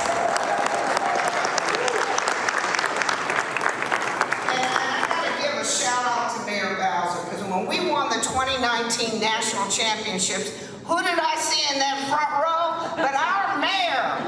It was one of the most exciting, and it was right after the events auditorium had been built, the arena. And for us to bring that to Ward 8 was amazing. Jason Wright and myself, we also co-chair the Greater Washington Partnership, where we have been really working with all corporate leaders within Washington, D.C. to really raise enough money and funds to help support minority and small business. And we are very, very proud of what we've been able to do. Jason, am I right? We raised $4.75 billion that's going to go across the country over the next 5 years.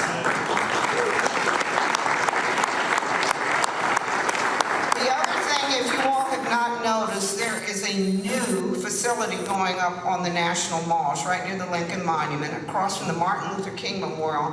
But I've been able to raise $18 million to build new horse stables. Did you know that, Madam Mayor? So our United States Park Police now have a home, and so do those wonderful horses. So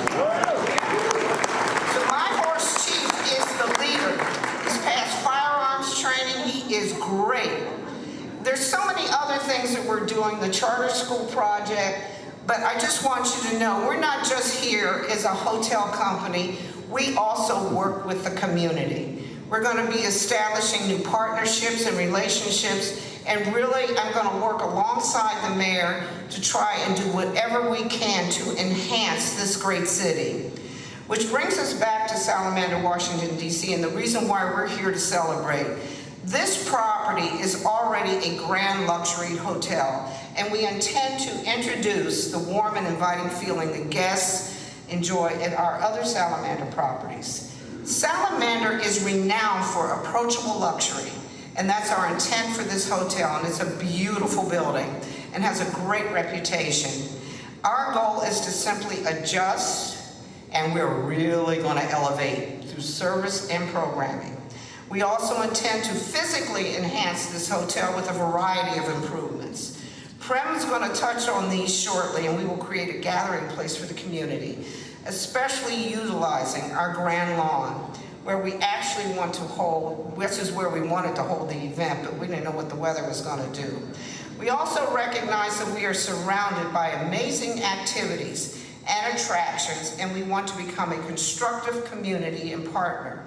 DC has always been a wonderful place to live and visit, but especially now, it is exceptionally brilliant and vibrant. One of the reasons is our next speaker. It is my pleasure to introduce Mayor Muriel Bowser. And prior, I'm not done, prior to becoming mayor in 2015. So I'm going to address a comment in a second. Holly Perrin, just be prepared. I'm about to light your ass up in a second for a comment that you just made.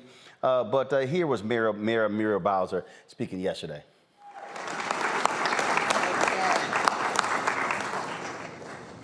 Everybody give a big round of applause to Sheila Johnson. Let's give a DC welcome home to Sheila Johnson. And we are so excited for our city to have a businesswoman of Sheila's caliber invest in Washington, D.C. She has mentioned all of the big things that she has already done here, including creating the communications and entertainment powerhouse that was Black Entertainment Television, but also bringing us champions in the form of the Washington Mystics. So let's give them a round of applause.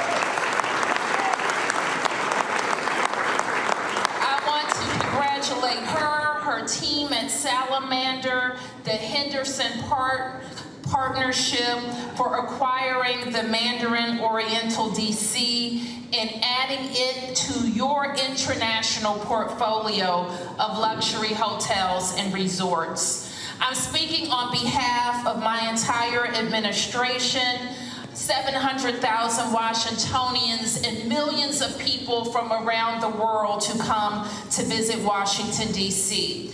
We too are in the hospitality business.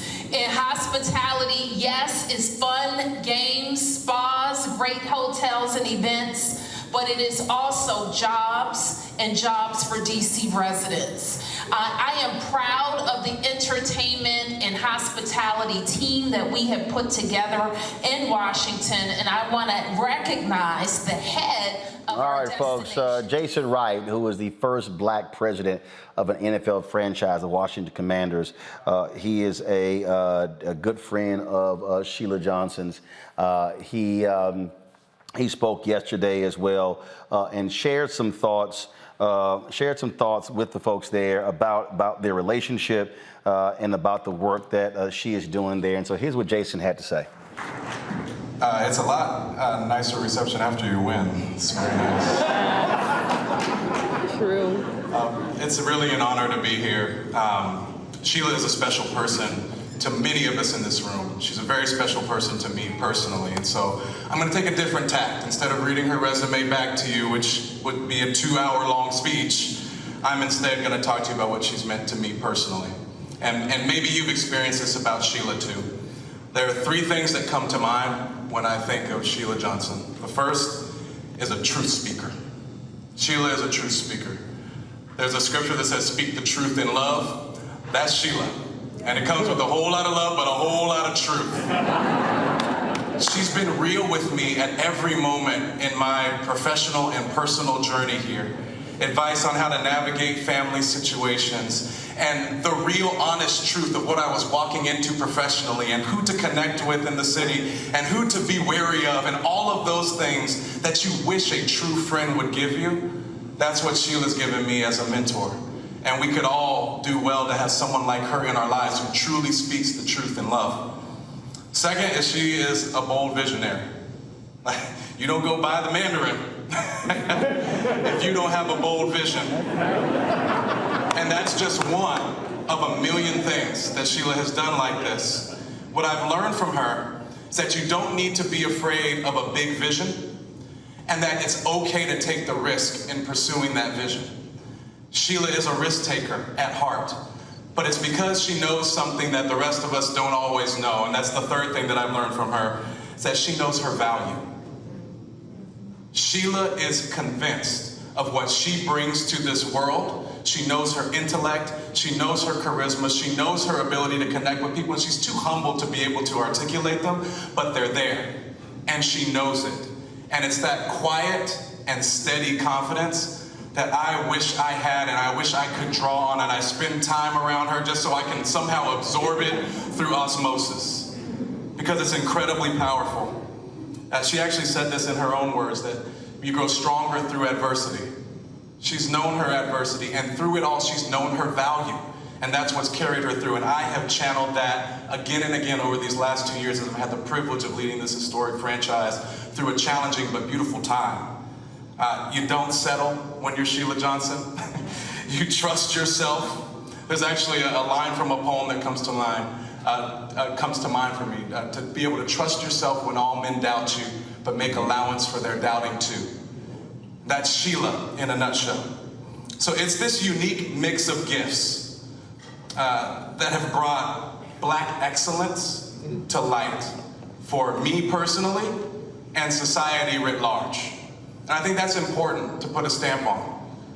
Because whether it's BET Tonight, to the Aspen Institute, to now the Salamander DC, she's led business ventures that feature Black talent, and they somehow reach the highest levels of both social relevance and luxury at the same time, connecting to every person and the fancy pants people that we are in this room here today in an equally powerful manner. And it's a special gift that she has. Somehow she's able to create this sense of luxury and family at the same time. Here, here. And it's a magical gift that Sheila has. That is worth a round of applause.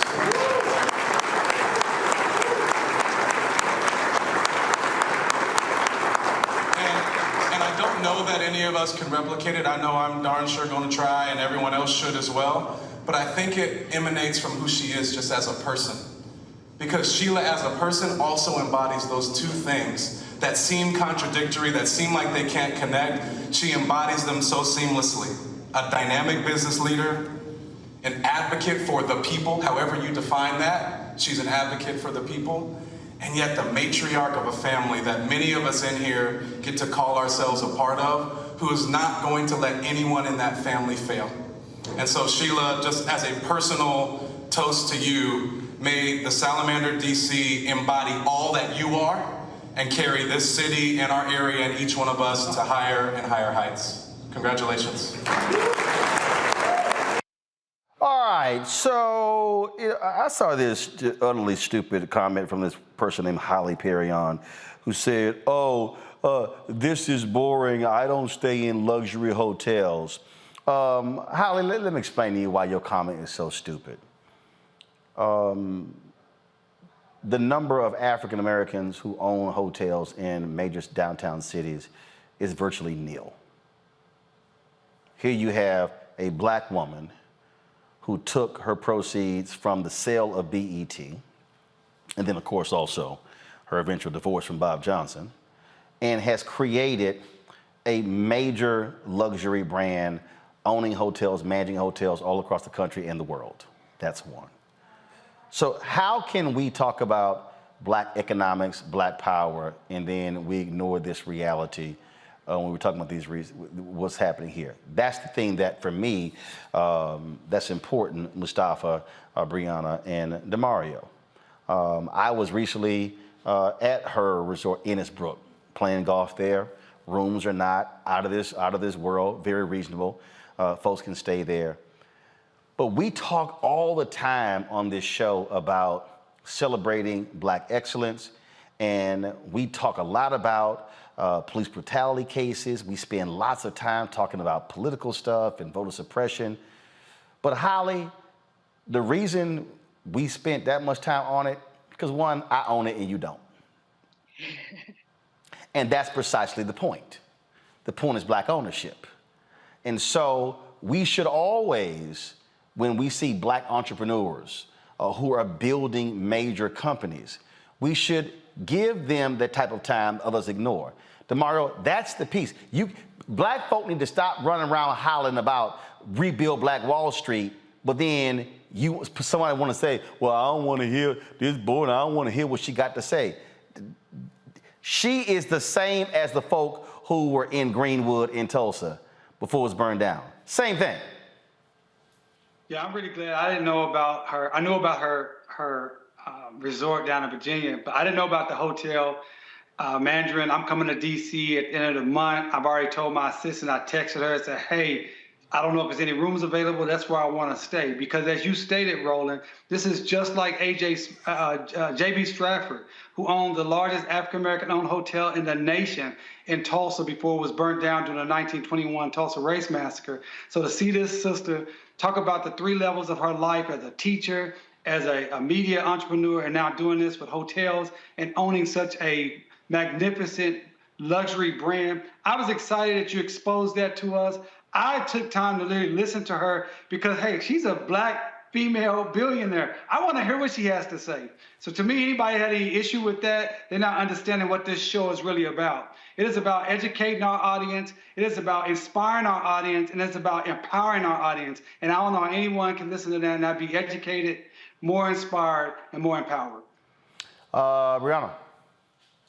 Yes, I absolutely love to see the success of Sheila Johnson. I did not know that it converted to the Salamander. I love the Mandarin. I love their spa. Now that this is owned by a black woman, it's phenomenal. And now all she needs to do is start buying up the Trump hotels and starting with Mar-a-Lago. I just hope she keeps on going. And I'm actually same at the end of this month for CBC coming to DC, and I am so excited to check it out soon. Mustafa? No, it is about black wealth, and black wealth comes in so many different forms and fashions. But, you know, to see Miss Johnson make this major, major move of being able to take over the Oriental, I mean, for those of you who have never been there, I mean, it's a very, very nice spot, and I know she's going to take it to another level. So for one of our own to own that, along with the other resorts that she owns, is significant. And it is also helping us to have a blueprint on how we can actually acquire wealth in this country and then utilize it to continue to uplift our people in so many different forms and fashions. If you know Miss Johnson's story, it ain't just about, living, hotsy-totsy or whatever the words are that people use. It is really about making sure that we're building wealth inside of our communities and then exponentially growing that out and helping others to understand not what the blueprint is. I should have said the green print. There you go. That's what it boils down to. Demario, Brianna, Mustafa, I so appreciate it. Thanks for joining us on the panel this week. Y'all hold tight 1 second. Demario, go ahead. I just wanted to see when we're going to talk about Texas A&M getting beat by Appalachian State at home. Easy. We not, because we don't cover sports. But what we can talk about is that dusty, crusty school you went to, OU, out there in the hinterlands in the country there in Oklahoma. But when we come, and we can talk about your football team being the only NFL team not to score a touchdown on Sunday. Boy, don't even try. That the 3 points your Cowboys scored. Yeah, you real quiet about that, huh? 3 points. Like I said, when we come back, Michael Bearden talks about his mentor, the great jazz pianist Ramsey Lewis, who died yesterday at the age of 87. And we're going to close the show out showing you Shirley Ralph, her amazing speech when she won the Emmy last night. You're watching Roland Martin Unfiltered on the Black Star Network.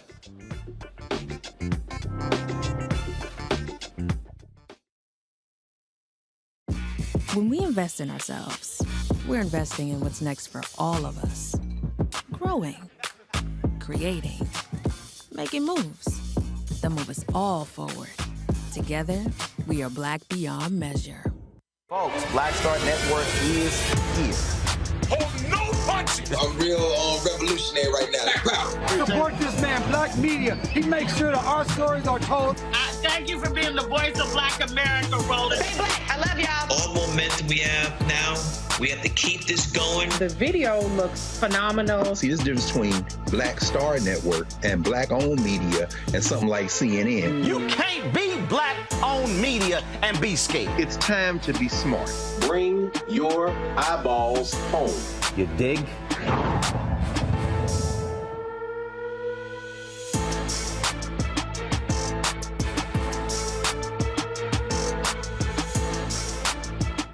What's up, everybody? It's Godfrey, the funniest dude on the planet. Hey, I'm Taj. I'm Coco. And I'm Lily. And we're SWV. What's up, y'all? It's Ryan Destiny, and you're watching Roland Martin Unfiltered.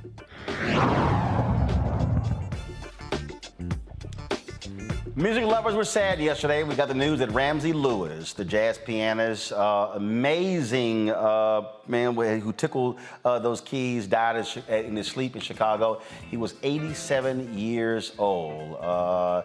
Numerous hits over the last several decades.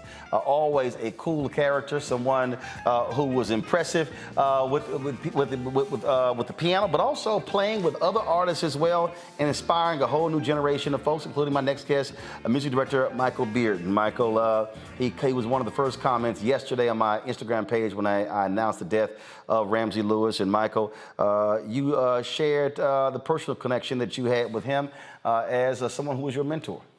Yeah, thanks to having me on again. I always love coming on with you, Roland. Yeah, Ram, as we called him, was a personal mentor of mine when I was still in high school. I knew his sons, Kevin and Kelly. Kelly actually was my friend in high school, and we had like a little band together. So that's how I even met Ram. And then I would go over to his house. And one day I sat down and played his piano, and I didn't know nobody was supposed to play his piano. So he came running downstairs like, "Who's playing my piano?" And it was me, and I was like, "Oh, I'm sorry, Mr. Lewis." And he was like, sit there for a minute. Let me see what you do. And so that's like my introduction to Ramsey Lewis. Wow, you playing a man's piano? Yeah, like I didn't know it was a rule in the house that nobody was to touch Ramsey Lewis's piano. And so, as I was waiting for Kelly to come to meet me, I guess we were going to go downstairs in the basement or whatever. I just sat down and played the piano because I didn't know about the rule. And Ramsey came downstairs like, what? Who's playing my piano? And but we struck up a friendship then, and he gave me so many pointers, not only just piano, but just music and how to navigate this business. And Ram, if as you watch and I'm looking at these clips, he was always elegant, always put together. He had a guy named Dennis who used to, I think Dennis has passed away now as well. But Dennis he wasn't like his valet. He was just like road manager, I guess, but they always had a steamer and all these, things in the dressing room to just make sure that he was always looking great when he hit that stage. And that's just how Ramsey lived his life. He was always elegant, always graceful, always dignified. And you can even hear it when he plays. And so that's what I mostly learned from Ram. You talked about, again, those lessons learned. And the reality is, what really jumped out at me, teaching you the inner workings and the intricacies of music. Yes, there's so many stories I have. So after I graduated and then went on to just navigate my way into the business, I was on a tour where I was actually Angela Bofield's music director, a name from the past. And we were on the same tour. I guess they had the same agents, and we would play all these rooms, elegant rooms.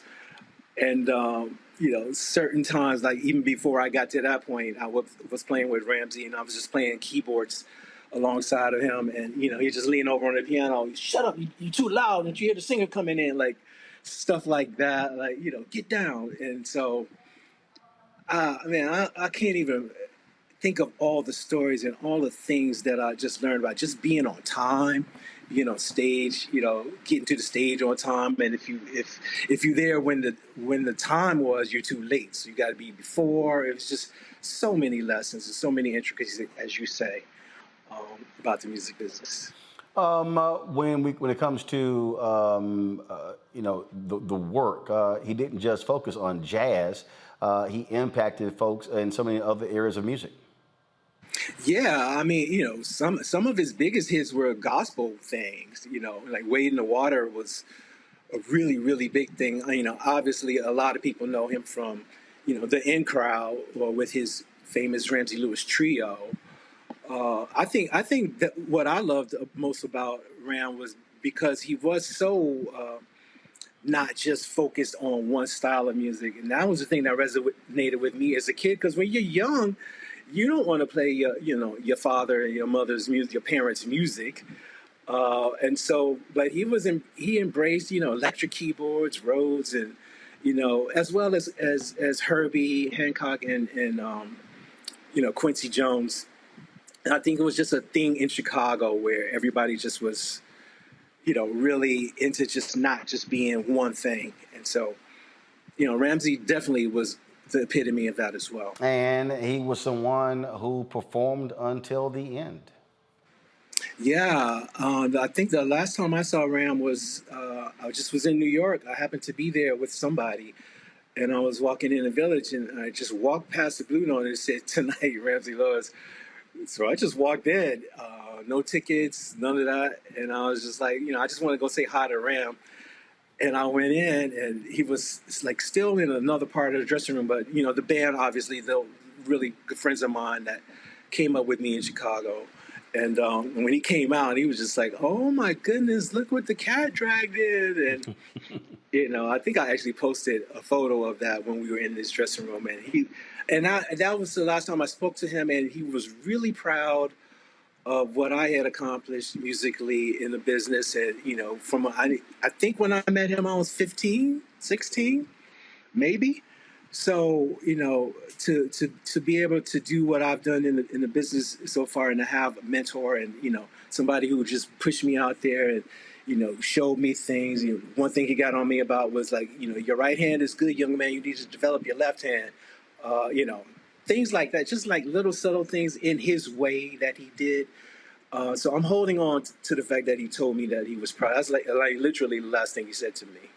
Wow. That he was really proud of me and just to keep going. So, yeah. Well, it's always good when your mentor shares those with you. Michael Beard, we appreciate you sharing your thoughts and reflections regarding the late, great Ramsey Lewis. Thank you for having me, Roland. I always appreciate you. Yes, sir. Thanks a bunch. Yes, sir. Folks, last night, Shirley Ralph stole the show at the Emmys when she won for her role in Abbott Elementary. Folks, it was an amazing speech that she gave. Folks are still talking about it. Here's that moment.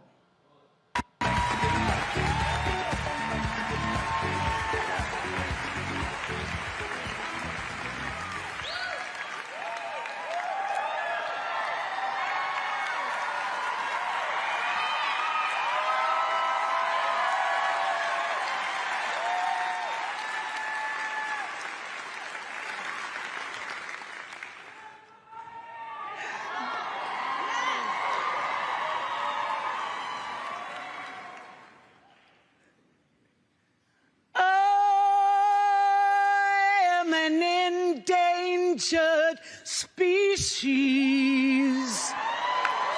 but I sing no victim song. I am a woman, I am an artist, and I know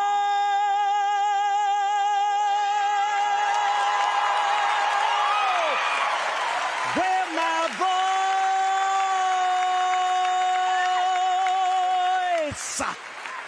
belongs.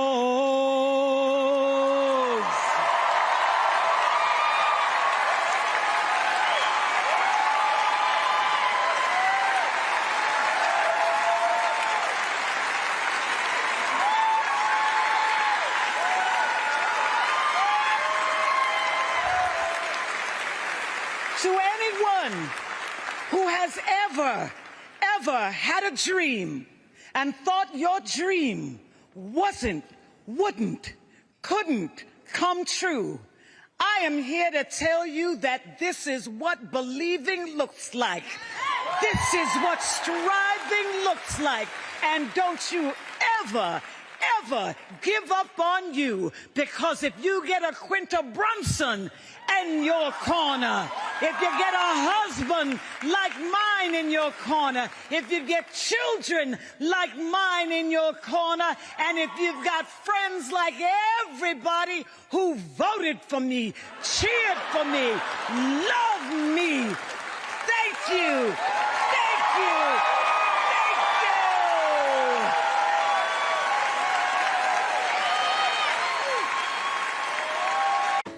All right, folks. Big congrats to Shirley Ralph. Shout out to her husband, Pennsylvania Senator Vincent Hughes. They had a grand time last night, and she is absolutely on a high. So we look forward to having her on the show soon. Folks, that is it for us. We appreciate all of you for joining us today. Don't forget, download the Black Star Network app, Apple phone, Android phone, Apple TV, Android TV, Roku, Amazon Fire TV, Xbox One, Samsung Smart TV. And of course, please join our Bring the Funk fan club. Your dollars make it possible for us to do what we do right here. And so our goal is to get 20,000 of our fans every year, contributing on average $50 each. That's $4.19 a month, 13 cents a day.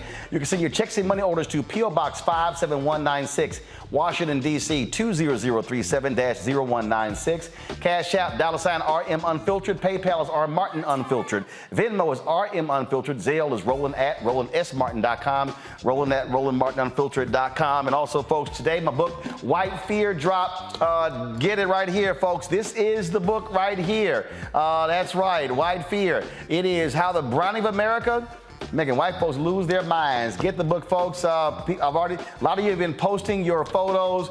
You pre-ordered the book. Post those on Twitter, on Instagram. I love to see them, and I'll be retweeting them, sharing them with folks as well. And so we've got, of course, endorsements from Reverend Dr. William Barber, Jane Elliott, Tim Wise, Angela Rye, Tiffany Cross, and my man, Dr. Cornel West. He says Roland Martin is one of the greatest journalists of our time. This book is another grand example of his brilliance and courage. So, folks, please support us in what we do. Let's make this a bestseller. And so get your copy of White Fear, How the Browning of America is Making White Folks Lose Their Minds. You can get that book everywhere. Here are the places: Ben Bella Books, the publisher, I appreciate them. Amazon, Barnes & Noble, IndieBound, Bookshop, Chapters, Books A Million, Target. Also, you want to order through your favorite black bookstore, you can do that. And don't forget, it's also an audio version. It is on Audible. That's right. I recorded it myself, so you can download the audio book as well. Folks, that's it. I will see you tomorrow right here, Roland Martin Unfiltered on the Black Star Network. Hi!